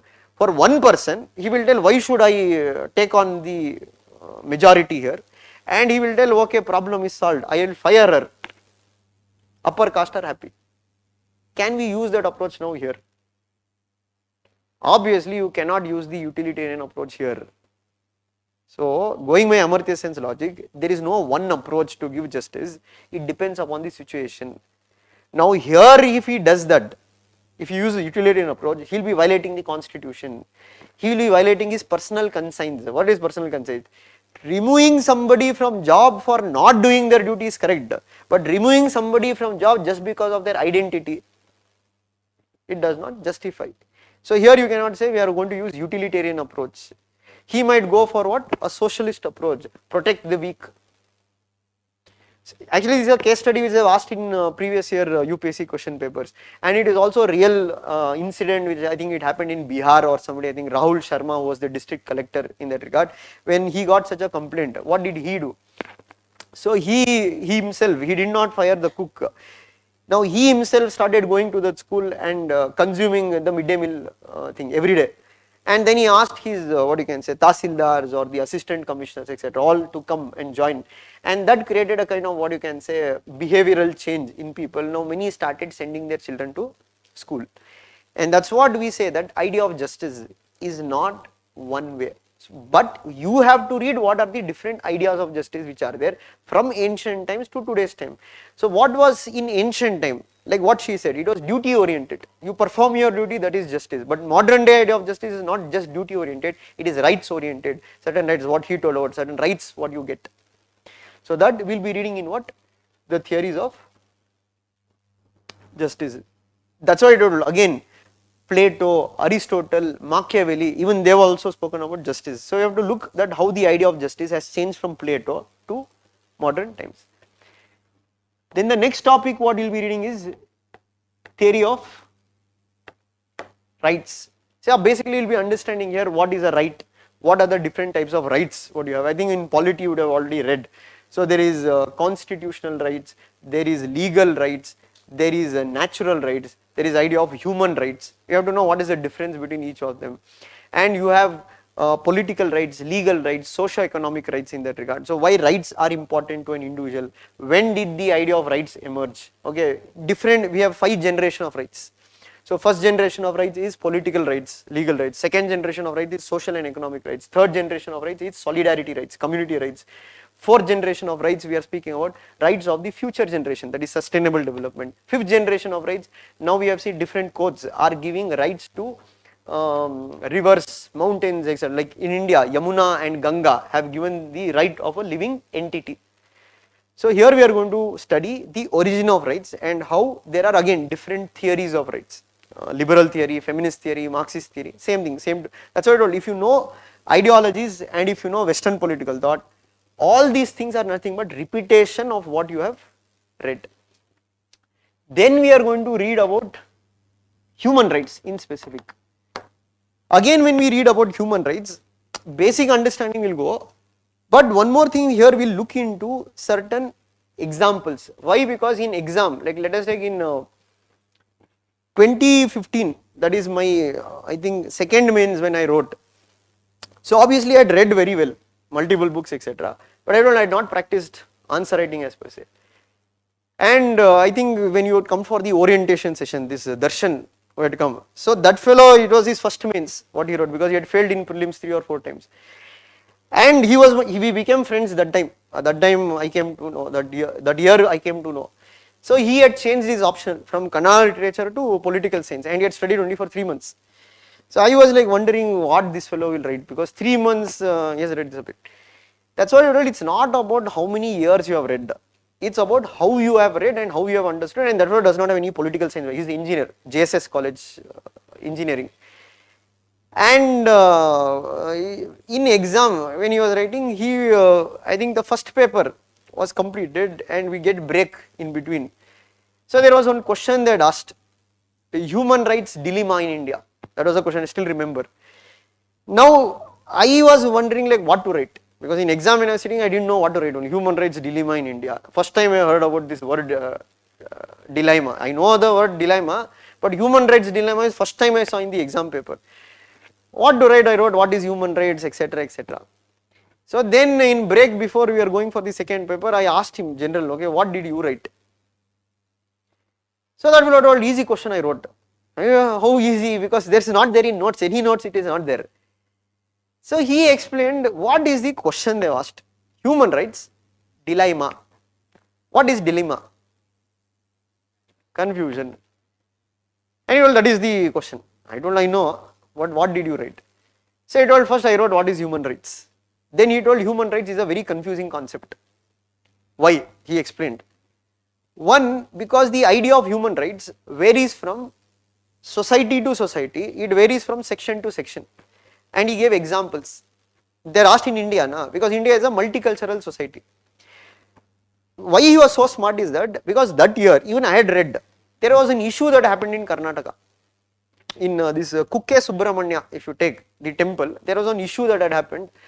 There is a tribal community called as Malay Kudiyas, and this tribal community, they have a practice, cultural practice. What is that cultural practice is that they will roll over the eaten banana leaves, means I don't want to tell in English, ಈ ಎಂಜಿಲೆಲೆ ಅಂತ ಹೇಳ್ತೀವಿ, of Brahmins in that regard, and they'll roll over it. It's a practice what they have, Made Snana they call. This became a huge issue. Why? Because some sections of society told this should be banned. Why? Because it goes against human dignity. But the community is asking what? It should not be banned, it's our right. We have been guaranteed that right under Article 25 of the Constitution. As a culture, we have to practice. Now this is a confusion. Whether this will come under human right or is it a violation of human right? He told, this one example I wrote, he told. Then he told second example, death penalty. Should death penalty given or should be death penalty abolished? Is it going against human rights? That is also debatable. Third, he told, these abortion laws, whether the woman has complete rights over her body or whether the state can regulate abortions. And he had argued that the issue is that whether the fetus has a right or it is only when the fetus become a child that will get a right. And I kept silent. Why? Because that's what I told, that's the difference between just theoretical reading and applied written. And he was one of the top scorers that year. I think Tina Dabi, she got the highest that year, 291 or something. He got 284. And he was paper 1 topper. Tina Dabi scored in paper 2 very high marks. This one was paper 1 all India topper, 154 or something. And that actually opened my eyes, saying that my method of study, what I am doing is not correct. And that is why in 2016 when I got my interview call, I changed a lot of things. Means I didn't read any new books and all. I just wrote more number of answers and tried to bring my answer more practical. From 170 my score jumped up to 284 the next time, 114 marks. And that's why I told, it's not about which material you are reading, it's about how you are reading and how you are applying. And why that fellow was able to do in 3 months in that regard, because his application was very strong. Means what he read, he wrote a lot of answers or he analyzed a lot of questions, he did a lot of brainstorming, and that many students won't do. Many students, their mentality, how it will work, just take some notes in the market, just start reading that notes. There was one, I think like 3 years back, one student was there. So he told, I've already completed my coaching with Shubhranjan. He told, I can't join again and all, but I will come for just discussion. Okay, fine, you can come. He has gone to class, he has written notes and all. That's what I told, when you write something without even thinking twice, there is a question on Aristotle, he wrote and came. There is a quote which Aristotle says, one who lives outside the state, he had written, is either goat or either beast. I asked him, Allah pa, well and right you wrote, what is the meaning of that? No sir, madam has given that only. I told, madam would have not given that. This fellow has not gone to class that day. He has copied from his friend. That friend has not listened to the class correctly. Their madam would have given, one who lives outside the state is either god or beast. You god na, you know, goat na. The problem there is not lie with what he has written. Problem is that since he has read that and he has written that and has come, means what does that indicate? He has by-hearted. He is not even using his common sense to see what is the difference between a goat or a beast. That you will understand when you read about Aristotle. Why does Aristotle say like that? Because for him, to be a human being, you need to live under the state. Animals don't need a state. Why? Because animals are wild. God is perfect. God also does not need a state. Humans need a state. It is state which makes humans perfect. And that's what I told, that's the difference between just by hearting and reading and understanding and reading. It makes a huge difference. And that's what I told, it's not only with materials you will get the score, with the clarity of what you have understood, that you will get the score. And problem what happens many times also is that in coaching academies, because for few people like who have misdirected, the whole coaching industry will take the blame. So for example, you can say like, in some academies they can give you for 10,000, 12,000 the course, but question is that what they are teaching there, or is it the only material you are going to do? With only material you can't make things. Maybe it will work out for whom, one who has done masters in political science, they don't need coaching to that extent. Why? Because maybe they have that kind of knowledge, especially if they have done from JNU or let us say Delhi University. Karnataka University, you will know that what is the status that will be there, that you can't go and match with UPSC standards. And that's what I told, it's more about not by hearting, it's more about understanding and writing. And where this fellow Darshan was good, he was good in understanding. And he was able to write the paper brilliantly and he got highest score. So again here, when we look at human rights, we are not just defining what is human rights, we are also looking into the issues associated with human rights. For example, you can say human rights can be also used as a double-edged sword. On one hand, you can use human rights to say that we are going to protect Israel, like America. America says that we are the protectors of the human rights in the world. And they use human rights as an issue to interfere in other countries' internal affairs in that regard and try to bring a government change, etc. Not because they are concerned about the human rights there, they are more concerned about their interests. For example, now you can say what America fought Taliban, saying that Taliban is causing human rights violation in Afghanistan. Now the same America has come to an understanding with Taliban and they have exited Afghanistan, saying that no, there is good Taliban, there is bad Taliban, we have handed over power to the good Taliban. And again, if you say who created Taliban in the first place, it was the same Americans in that regard. And that is what you can say, human rights can be used as a double-edged sword. And these are the issues, and that's what I told. Human rights will also repeat in international relations. Get in mind? So topic is same, but syllabus looks different, but many things will repeat here. What you read about Plato, Hobbes, again you will be reading them about theories of international relations. Again, in mind. So that's why I told, Western political thought is the soul of the subject. If you know Western political thought very well, along with Indian political thought, 60% of your syllabus is done. It's mainly application what you have to do. And then we'll have to read about democracy. So here we are not just reading democracy in general, again we are reading different theories of democracy, different models of democracy. In general, democracy is taken by as what? Government of the people, by the people, for the people. But there are different variants of democracy. There is liberal theory of democracy, there is Marxist idea of democracy, there is what you can say, the Chinese model of democracy. China also claims itself as what? Democratic Republic of China. Even North Korea calls itself a democracy. So many times we confuse democracy only with conduct of elections. Okay. We can say elections are part of democracy, but elections itself is not a democracy. Just because elections are happening does not mean a country needs to be democratic. So let us think now we'll conduct election in this class to choose, okay, who is the class representative. Now I am the one of the contestant. And I will ask anybody can come and contest against me, but I also have a gun in my hand. If you dare to, you can come. Obviously nobody will come forward. I win the election. The question remains is that, was the election free and fair? Was the election everybody allowed to participate? So we look into Bangladesh crisis in that regard. One of the reasons for Bangladesh crisis was that the elections, what the opposition and the people at large felt that they were not free and fair. And that is why you can say the government lost legitimacy. So we need to understand what are the characteristics of a democratic system. It's not only elections, elections is part of it, but there are other features of democracy. Or we also have to look into the different models of democracy, representative model of democracy, participatory model of democracy, deliberative model of democracy. Again you have different scholars here who will come. So that is one of the topic. And the last part of your part A will be the Indian political thought. Completely after the Western political thought and the theories, we are going to go into Indian political thought. So in Indian political thought, whom we are going to read about? So basically, Western political thought is about Western ideas, Indian political thought about political ideas in India, that is emerged in India. So here you will be reading about Manu, that is Manu Smriti, which is there. Not the whole thing, only the political ideas which are given in Manu Smriti. Then you are going to read about Artha Shastra, that is about ideas of Kautilya in that regard. Then you are going to read about Sir Syed Ahmad Khan and his political ideas in that regard. Then you are going to read about M.N. Roy. Then you are going to read about Aurobindo Ghosh.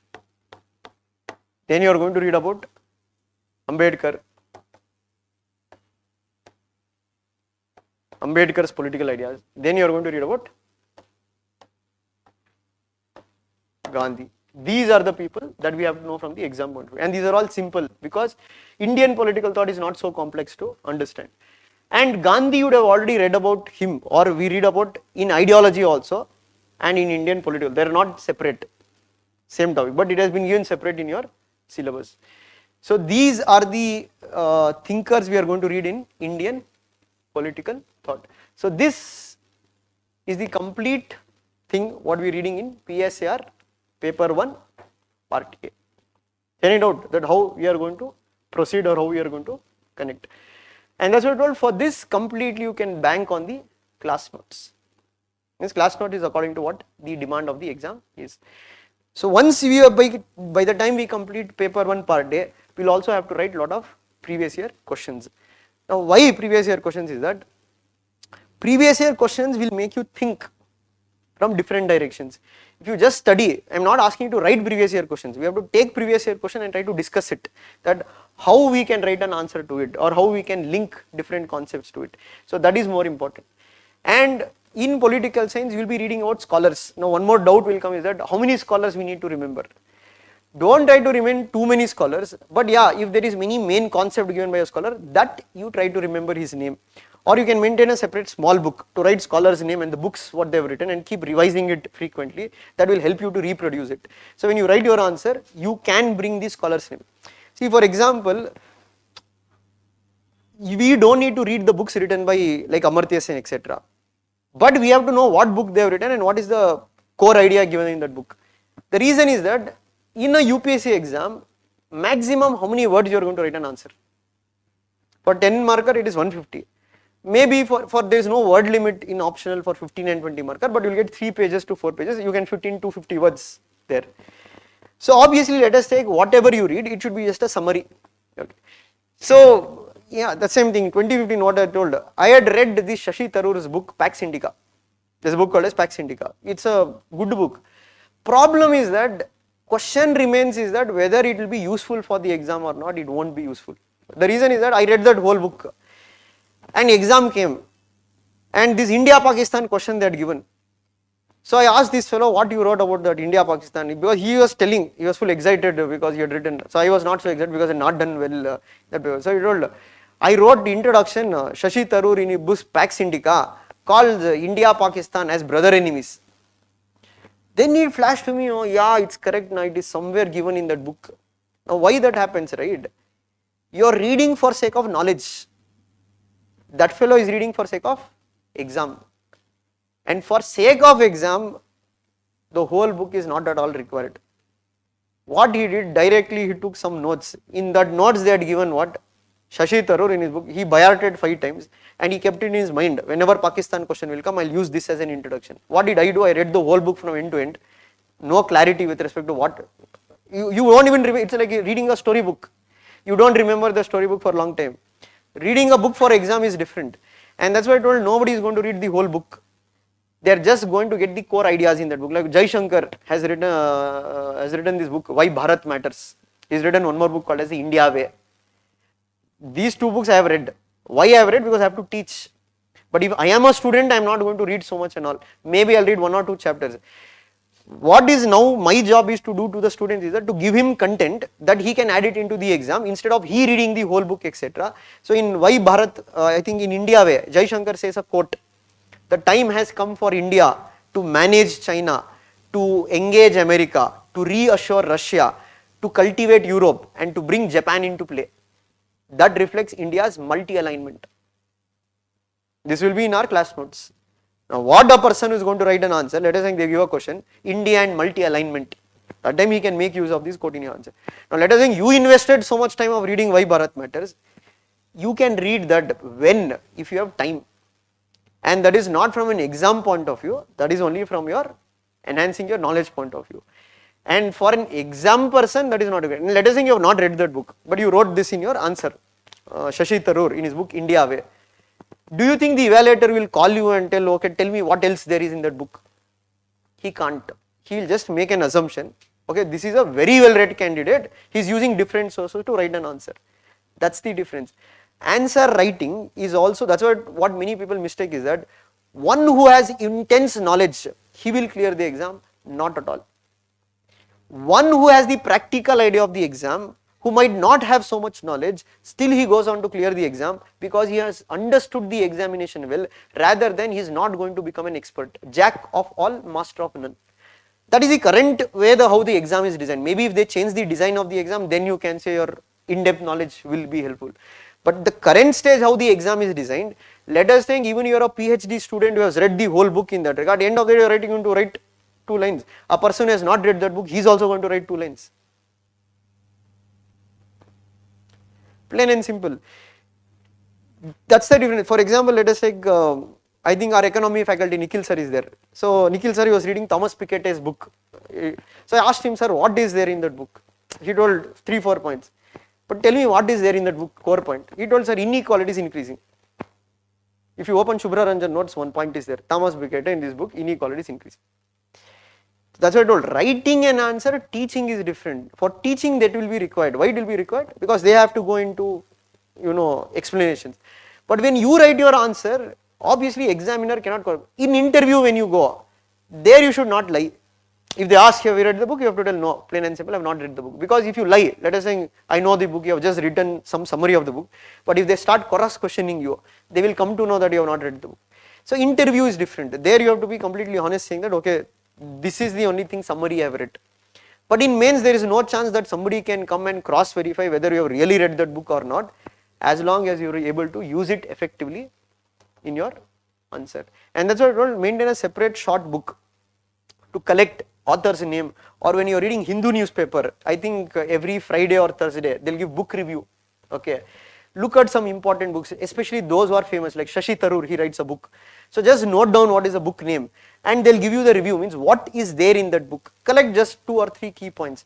That you have to have it in your book. Then you have to think about where you are going to use it in your answer. That should be your technique of working through. So these are the basic things that you'll have to know for your paper 1 part A. Crystal clear? Any doubt? So now let's start with the first topic, basic topic, that is what? Introduction to political theory. Introduction to political theory. So what I will do from next class is that I will share the notes beforehand so that you can read also and come to the class in that regard. Because currently I think it is not yet shared. It will be shared today evening in your portal. You can download from it. Now, before going into political theory, first let us understanding the basics of what is political or what is politics. Largely, what do you mean by politics? Okay, he is defining politics in terms of decision making power, means who has the decision to decide what. Okay, agreeable. Okay, he is saying that anything that is related to state or government in that regard, that can be called as political. Fine, agreeable. Negotiation is not just in politics, no? In everyday life also we can negotiate. Social service. What is a core element of politics that you cannot separate politics from that? Basically it is power. So politics is basically understanding power relations where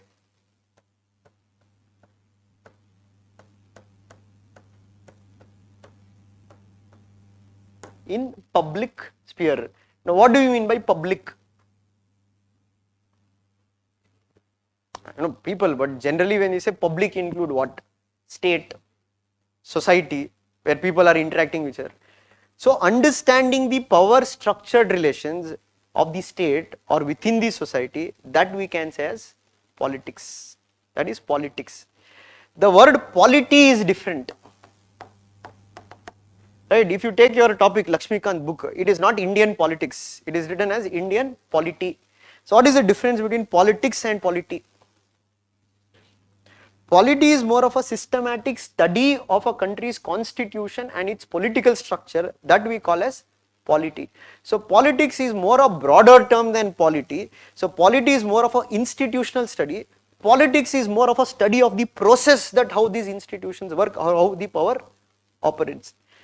Now connect the dot political theory. So before going into political theory, first you have to know what is a theory. Okay, let us think there are theories in every subject. Let us take geography, you have continental drift theory, or let us take physics, you have the theory of relativity, or let us take, if you have read history, there is the Aryan invasion theory which explains the decline of the Indus Valley civilization. So what is meant by a theory?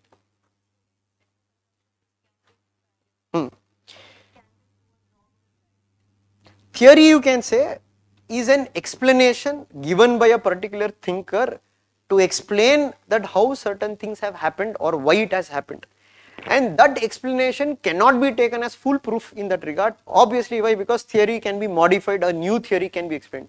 So for example, you take the decline of Indus Valley civilization, there is no one theory explaining it.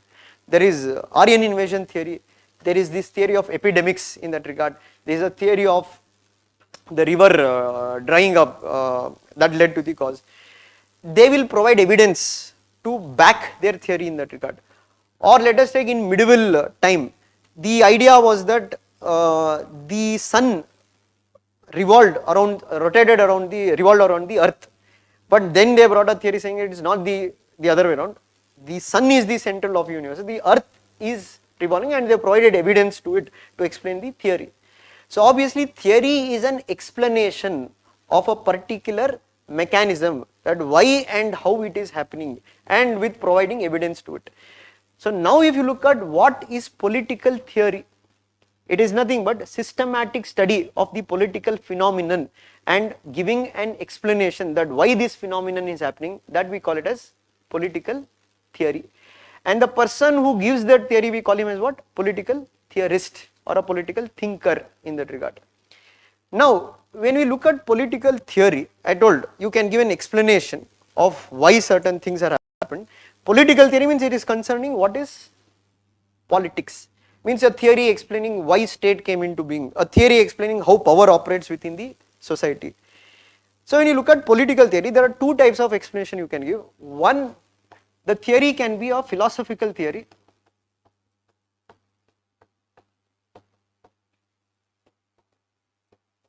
or the theory can be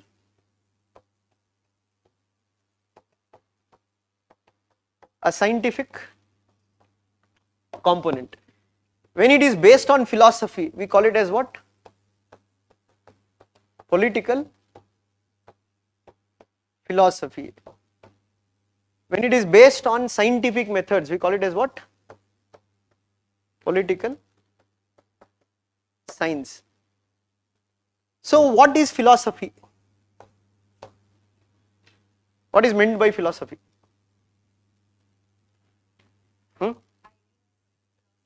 But what kind of ideas? There is a philosophy as a separate subject only. Here we are combining what? We are not reading philosophy, we are just reading political philosophy. But generally to understand political philosophy, what is philosophy? Largely what philosophy deals with.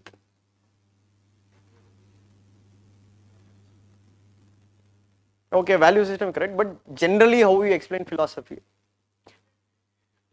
Philosophy largely deals with way of life, understanding what is life, understanding what is the purpose of life. Philosophy goes into questioning what is good or what is bad. So that is where it is based on values in that regard. So same way now if you apply to political philosophy, now we are looking into what is an best form of government, what is a good form of government, what is the meaning of rights, what is the meaning of justice. So philosophy is largely based on normative approach. Normative approach largely deals with what? Values. So what do you mean by values? Let us think, for example, if the question about is this class good or bad? There is no one answer to it. It is from your perspective. It might be good for some, it might be bad for others. It might be good for others, it might be bad for some.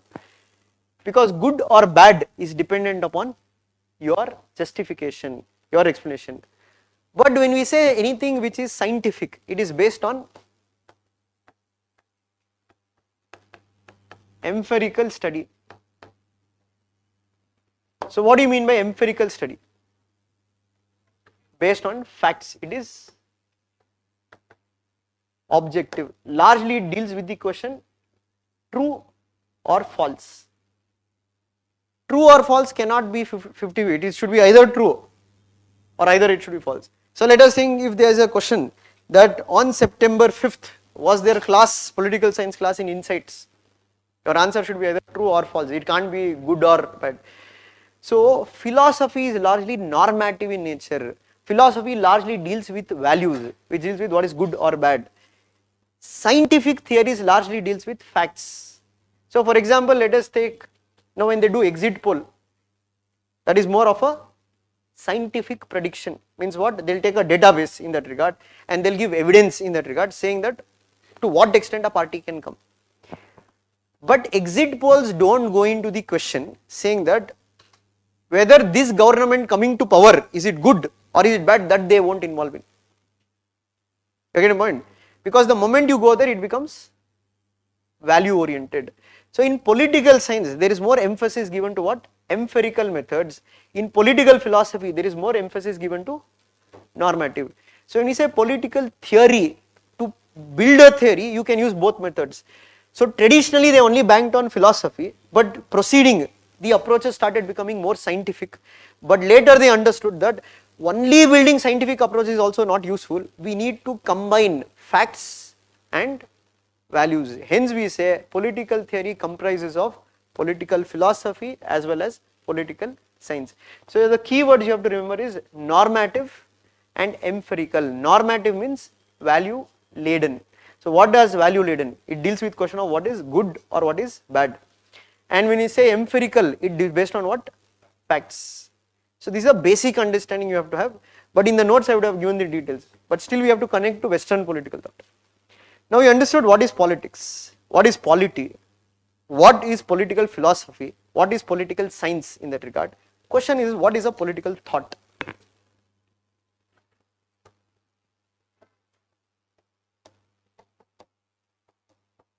What is a political thought? Forget about the word political. What is a thought? An idea, thinking. If you think, you will get an idea. Now what is a political thought? Idea regarding what we have defined as politics. So can we say everybody who thinks, can they be considered as a thinker? Everybody cannot be considered as a thinker. But one who has thought in detail about a particular political idea and that he is able to reproduce in form of a theory in that regard, we can call them as a thinker. And when we say political thought in that regard, we are not referring to one thinker here, we are referring to group of thinkers who are belonging to a particular age in that regard, who have thought about different political ideas or a political idea in that particular age, we call it as a political thought. Now when you say Greek political thought or Western political thought, it is nothing but study of ideas presented by the Western thinkers during certain time period, that we call it as what?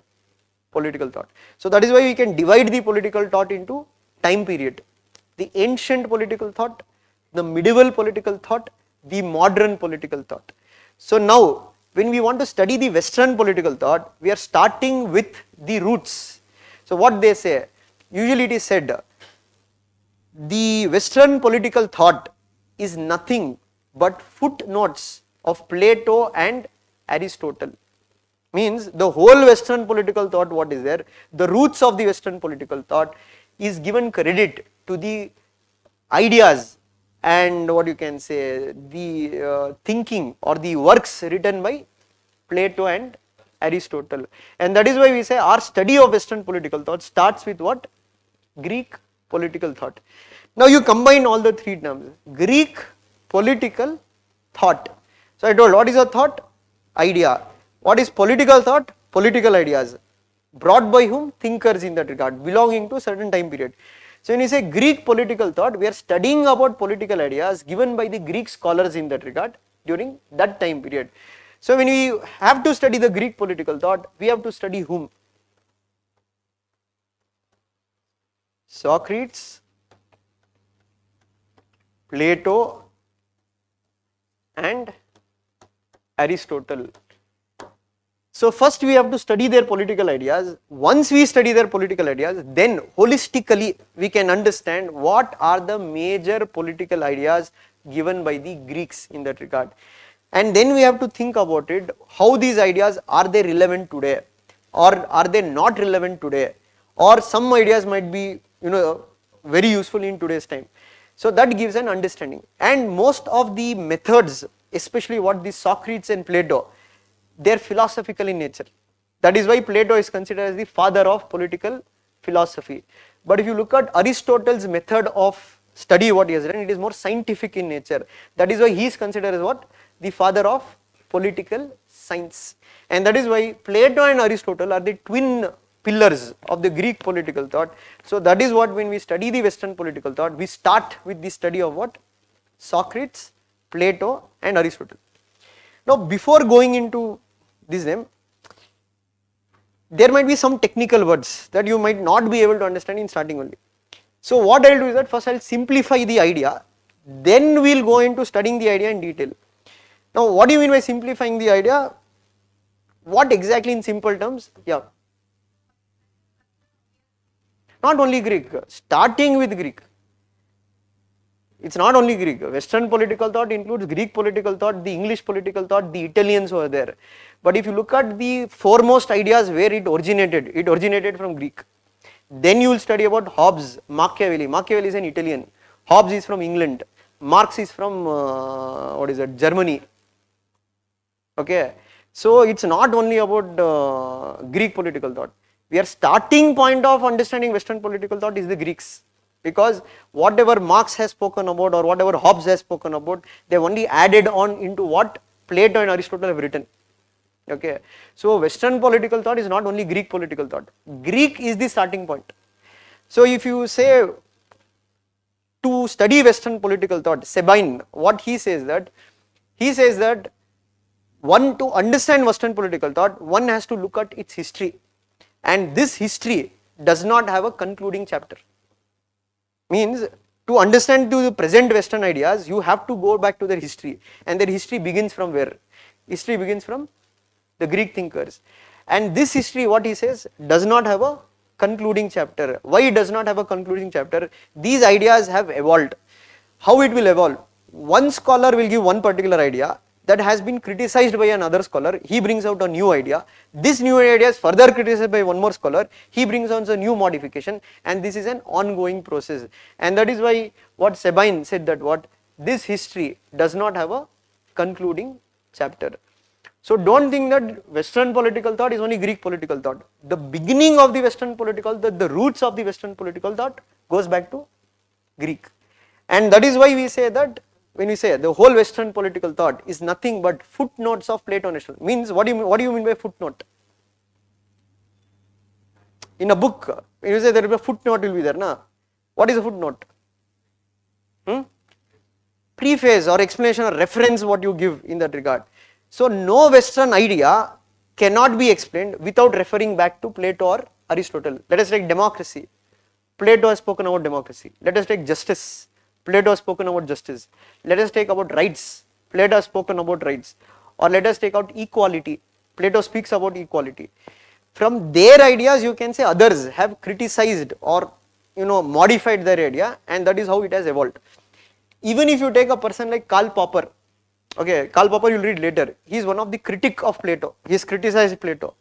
But even a critic of Plato, what he will tell is that the whole Western political thought is either Platonic or it is anti-Platonic.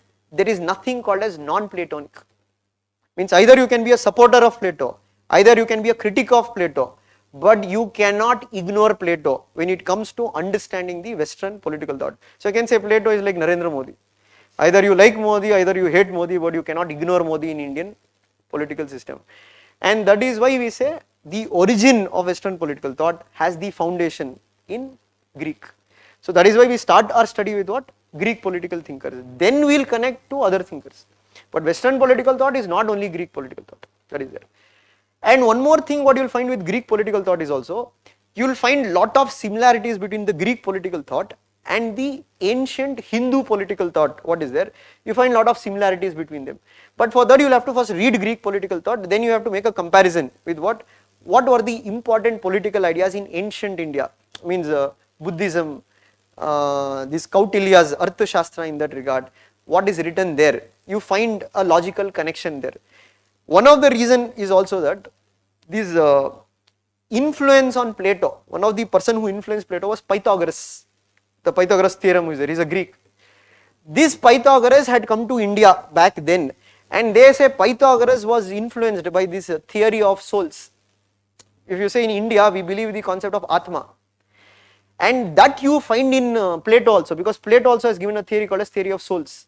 And that is what we say, there is a logical connection between the Indian political ideas and the Greek political ideas. There are some differences, but there are also some similarities. Okay. So now when we study the Greek political thought, we are studying largely ideas of whom? Socrates, Plato and Aristotle. Largely Socrates is not there in the syllabus, but you have to read about Socrates because to understand Plato. Now as I told, in simple terms first I will tell, then we will logically try to connect. The story that you have to know here is that, plain and simple, Plato has written a book. He has written many books. One of the major books he has written is called Republic. And the subtitle of this book is Concerning Justice. Okay, he speaks about what is justice, etc. Now this book is considered to be one of the classics that is written at that point of time about analysis of the state. As I told, Plato is considered as what? Father of political philosophy. Why we call him as father of political philosophy? When you read this book in that regard, many ideas what he has given is too philosophical in nature. It is not something that can be scientifically verified. As an example I told, he speaks about souls. So can you scientifically verify, say that where is a soul? It's an idea that is there. Now why Plato came out with this book or these ideas? Plato was the student of Socrates. And Plato was deeply influenced by Socrates because he considered Socrates to be the wisest man on the earth, and he considered Socrates to be the greatest philosopher the earth has ever seen. Who we consider as a philosopher? One who can think, one who can question things.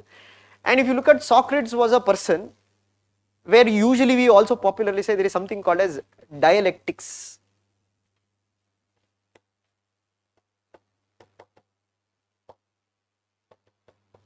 Dialectics simple means dialogue. Dialectics also means that to understand what is the truth, what Socrates tells, there is only one way, that is through debates. Socrates told, how do you understand it? That is through debate. In every person's argument, there will be a thesis. Means I will tell one point, that is a thesis. Now you might counter me, telling what is the fault in my arguments, that becomes antithesis. And the outcome will become what? Synthesis. Every synthesis can be again become a thesis, and this will be ongoing process. Synthesis, thesis, antithesis, synthesis, till when? Till we arrive at a point where there is no more contradiction in arguments and both of us will agree upon a point. And for that Socrates, it is the truth. We have arrived at the truth. There is no other way to discover the truth. And Socrates was a person who encouraged debates, who encouraged questioning the authority. And this made what? Socrates unpopular within the Greek society. And democracy is not something new. There was democracy in Greece at that point of time. And at that point of time when say Greece is not as a country because the idea of nation only did not exist. We are speaking about city states. What do you mean by a city state? Now if you take Karnataka is only one, Bangalore is only one city, that is itself is a state. Like that Athens was one city. These people all belong to Athens in that regard. Now what they did was that the government in Athens, they felt the Socrates was questioning a lot, and they felt that he's corrupting the minds of the youth because he was asking the youth to, find the truth, to question the government, etc. And he was convicted and he was given poison, hemlock, and he consumed and he died. This had a very deep impact on the mind of Plato. And so now it made Plato think a lot. That he told, how can they kill a person who was highly educated and who was highly knowledgeable, whom he can, because he was his teacher also. And this made Plato come to a conclusion that there is problem. There were other things also which had happened. Death of Socrates. They had lost the battle of Peloponnesian War against Sparta, the neighboring city-state. And corruption had increased in Athens. Now you can say simple terms, you can say like the Gotham City in Batman movie which is there. So now Plato is the Batman. Now here he wants to bring a newer form of government to solve all the problems of Athens. The whole book is about that what is the idea this fellow will present. If you ask this idea, is it real? It's not real, it's an idea, it's his imagination, that how he says how an ideal government should be. So death of Socrates influenced Plato a lot, and he started hating democracy.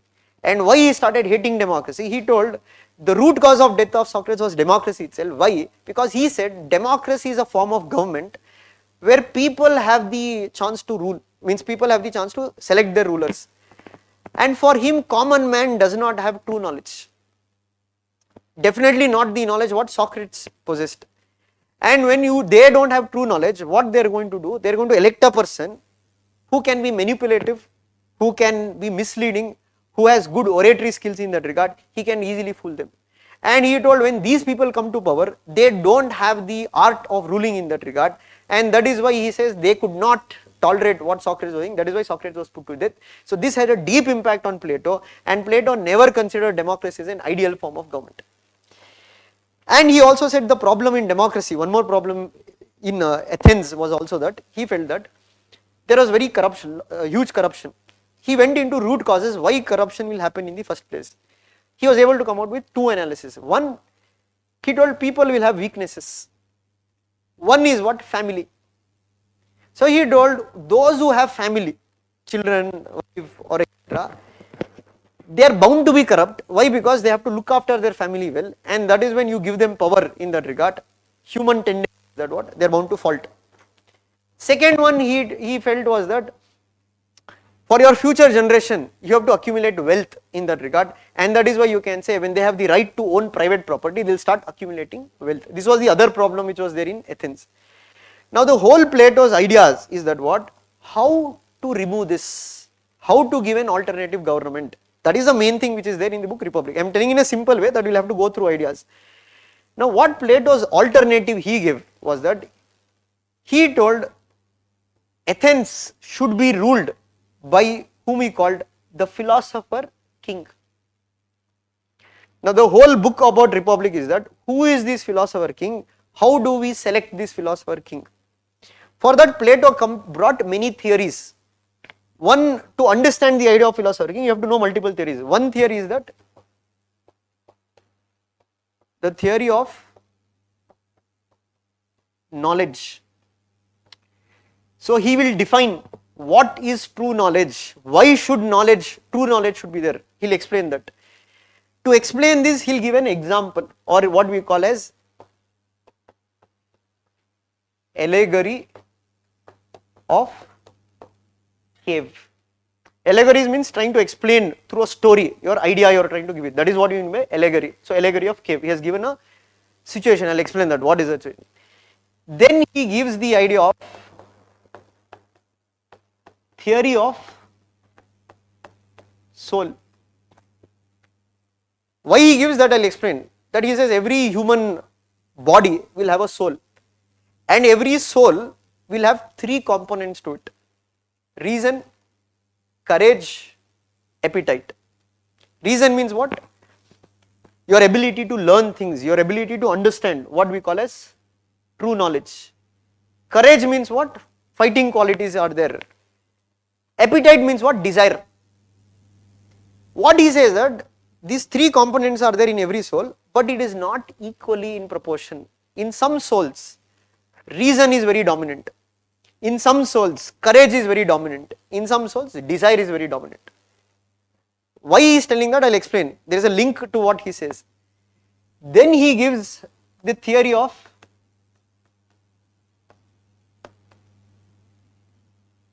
education.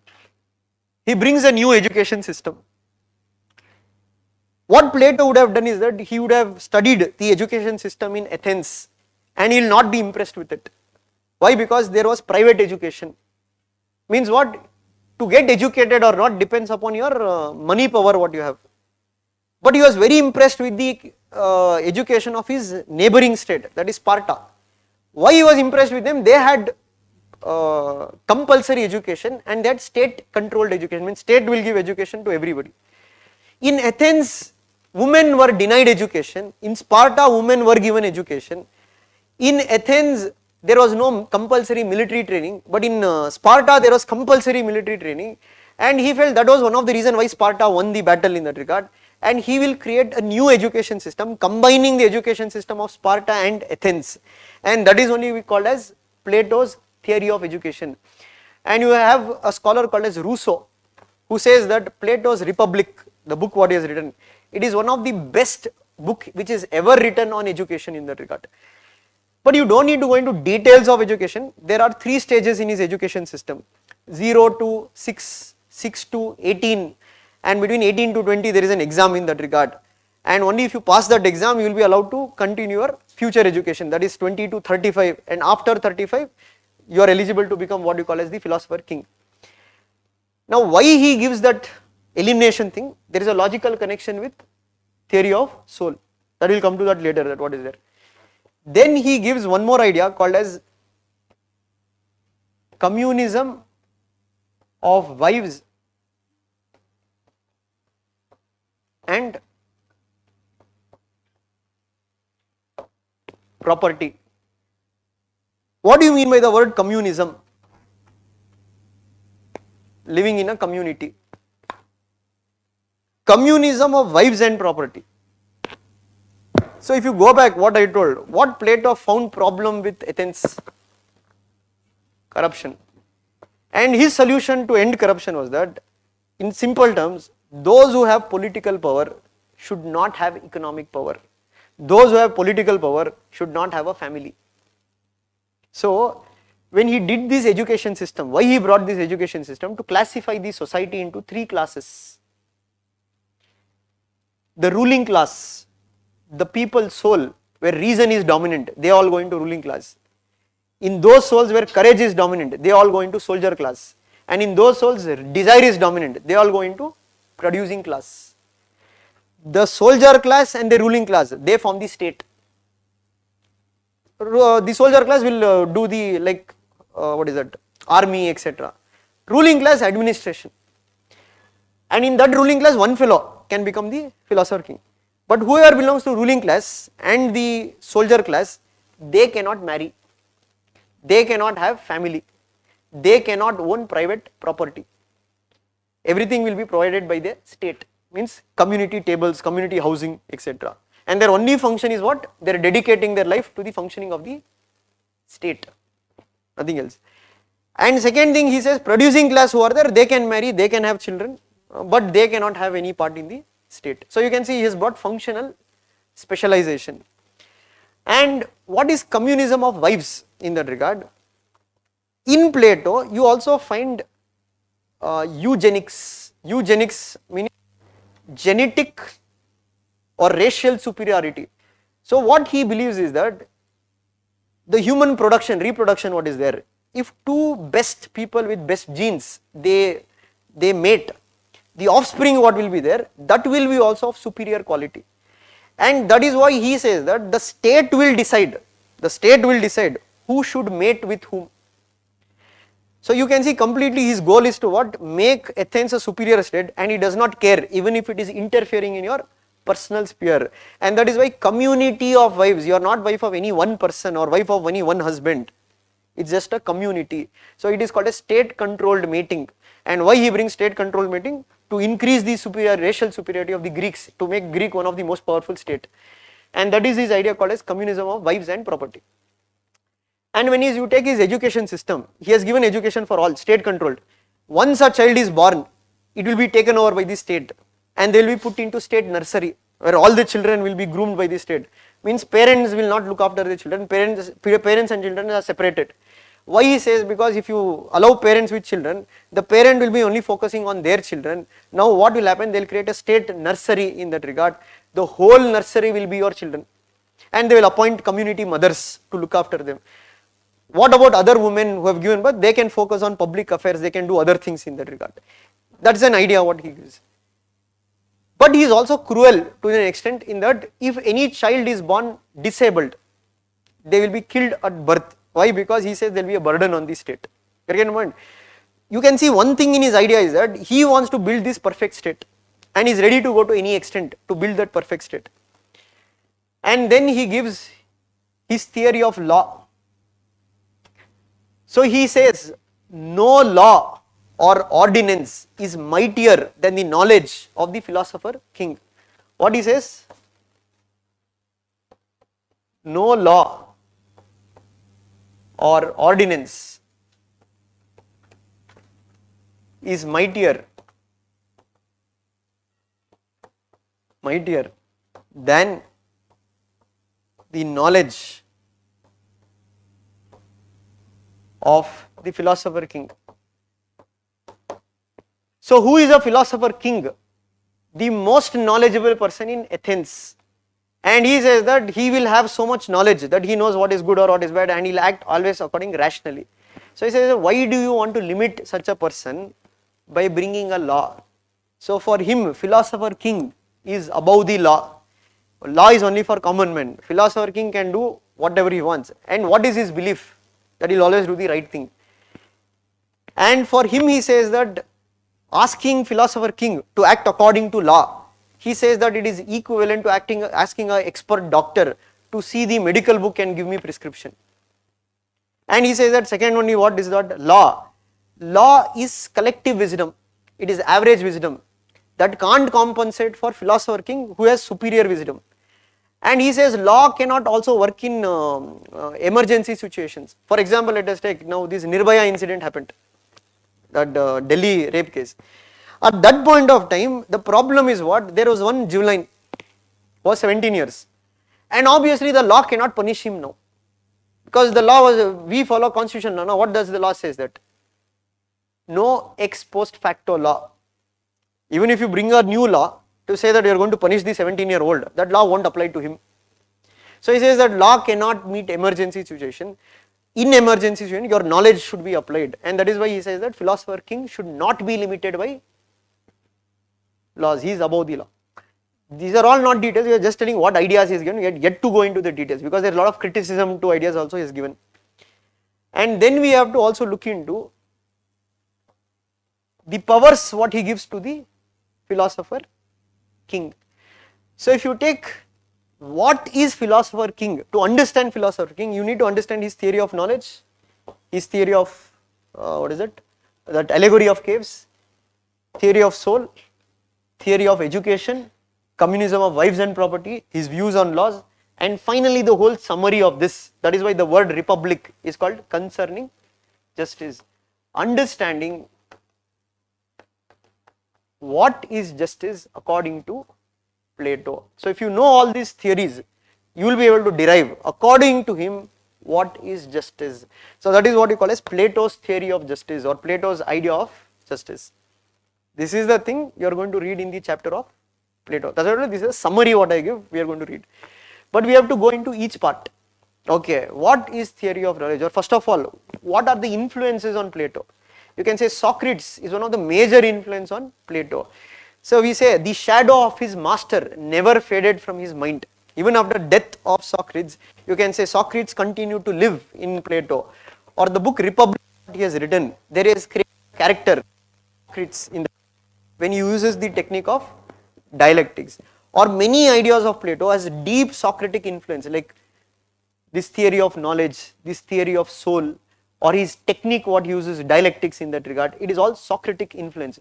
Or his hatredness towards democracy is also determined by the death of Socrates, which completely changed his mind, saying that democracy is one of the worst form of government in that regard.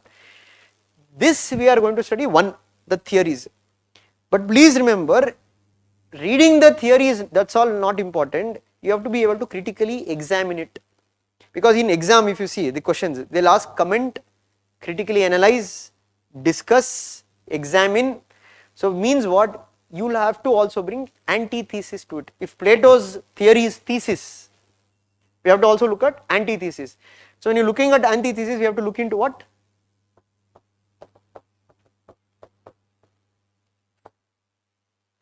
Criticism. Obviously, who has criticized Plato?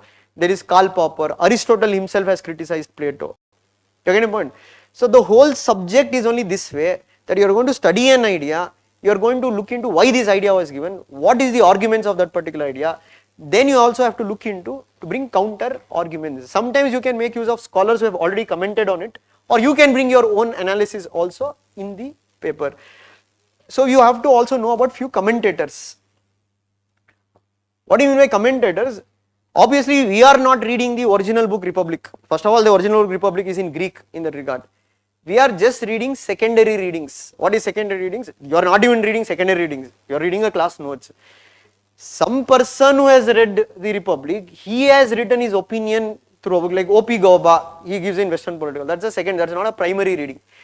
So we don't need to do primary reading of anything, but we have to do secondary reading. And when somebody has already written about Plato, some are supporters of Plato, some are critics of Plato. So we have to use the arguments of the supporters to defend Plato. We can use the arguments given by the critics to criticize Plato.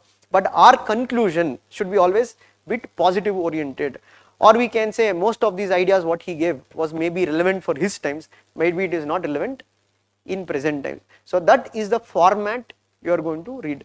So once we do every theory, we look into certain statements or quotes that has been given on the theory, because question is in the form of quotes only. If you look into your previous year question paper, most of the questions in Western political thought, it is in a form of a quote. Now one more thing what will happen is that, sir, there are hundreds of quotes. How to remember it? They can ask any quote. Don't approach it that way. If you know each theory well, if you read a new quote in the exam, you have to be able to know to which theory the quote is linked to. Let us think you have read, you know about Socrates and Plato, but let us think you don't know a quote, but they ask in the exam a quote saying that whatever is Socratic or whatever is Platonic is Socratic, comment. So obviously this is not something, sir, where in book it is given. Use common sense. What is the meaning of that quote? They are asking relation between Socrates and Plato. Same thing what you have read about influence, you have to write. You are understanding what many people will do is that the moment they see a new quote, they will think it is out of syllabus. Not out of syllabus, try to interpret the quote. The quote is related to which particular theory of Plato. If you are able to link that theory, then you will know what to write. Understand? Don't approach the ulta method, reading 100 quotes theory. Read the theories and just try to link the quote to which theory it belongs to. That is the thing that you will have to do in the exam. And I told you don't need to write notes. You can take running points, that's fine. So today notes will be uploaded of Plato and Socrates in that regard. So tomorrow we'll be starting with his first theory, that is what? Knowledge. Socrates says that knowledge is virtue. Okay, we have to look into why he says that in that regard. First understand that. Then we have to connect to Plato, that how Plato used this idea and to present his theory of knowledge and what is this allegory of caves. So we will be starting with it tomorrow. Once we complete Socrates, Plato and Aristotle, then holistically we will summarize the features of what? The Greek political thought, holistically what the Greeks political ideas were. And for quotes, what is there in the notes, that you will have to practice. Means you won't remember the quotes if you only read once. The quotes you have to repeatedly write, means again maintain an empty sheet and keep writing those quotes and keep revising those quotes. You will be able to remember the quotes pretty well. And don't try to remember 100 different quotes. 4 or 5 is sufficient what you are going to use it in the exam. Means you have to be predefined. Okay, this is the quote I am going to use if there is a question on this. There might be 100 different quotes on the same topic, but stick to 1 or 2, that would be sufficient. And whenever we write our answers here, usually we have to mention the works of the scholars. Like Plato, he has written 3 important books, the Republic, Laws and the Statesman. There are many other books, but 3 important books. Right. So that you have to make it a habit that when you write your answer, try to bring the works of the scholars. And again, how do we remember the works of the scholar? Constant revision. So that's why you maintain a small book. Just to write the works of the scholars, the names of these scholars and keep revising it frequently. So that is what will be required. So any doubt in this part which you have, or with respect to the process of the classroom, or any changes that you will require?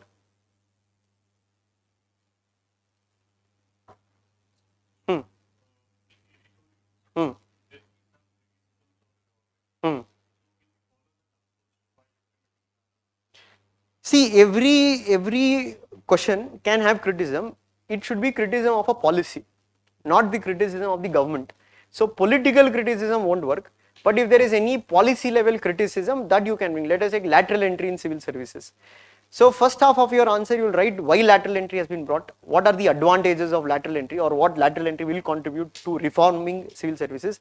But later part of your answer, you will also have to write what are the challenges. One, how to ensure that the recruitment is free and fair.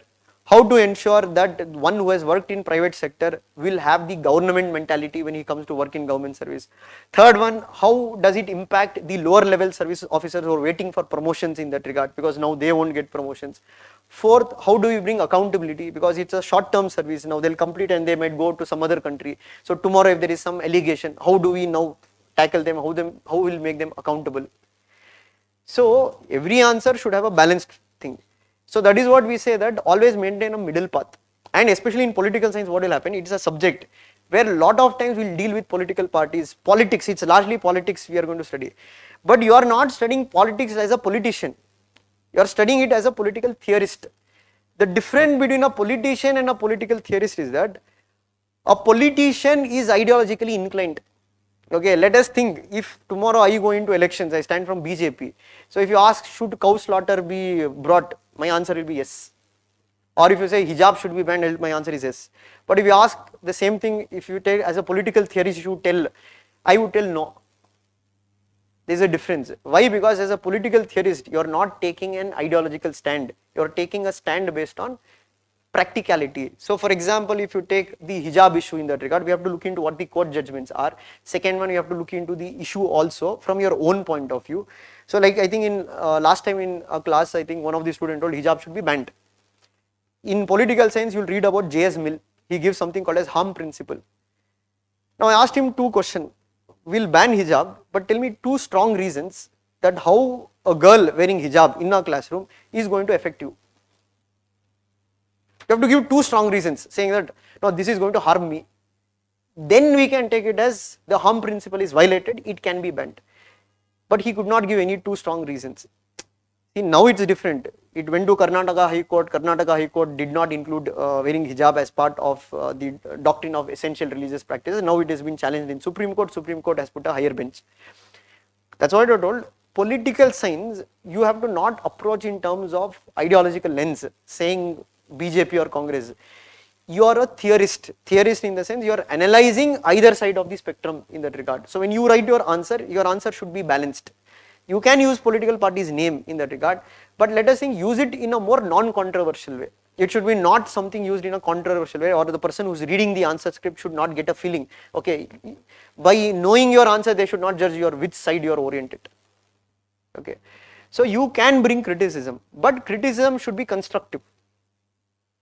And once you have brought criticism, it's also your duty, you give recommendation that what can be also done. Same here also. Thesis, antithesis, synthesis. Usually the whole UPSC paper, now only in few subjects that won't work. So let us think, if there is some question they've asked, what is role of Gandhi in Indian national movement? If you, for this question, if you go and write way forward. Okay, or if they ask, should corruption be legalized in India? Now one point you write, yes, positives, no. Corruption should not be legalized. You have to give reasons that why it should be not legalized, what are the harms it will happen if legalization happens. So there are certain questions which don't come into this category of thesis, antithesis and synthesis, but largely 80 to 70% of the question, they come under this category. So that's what I told, that is question to question.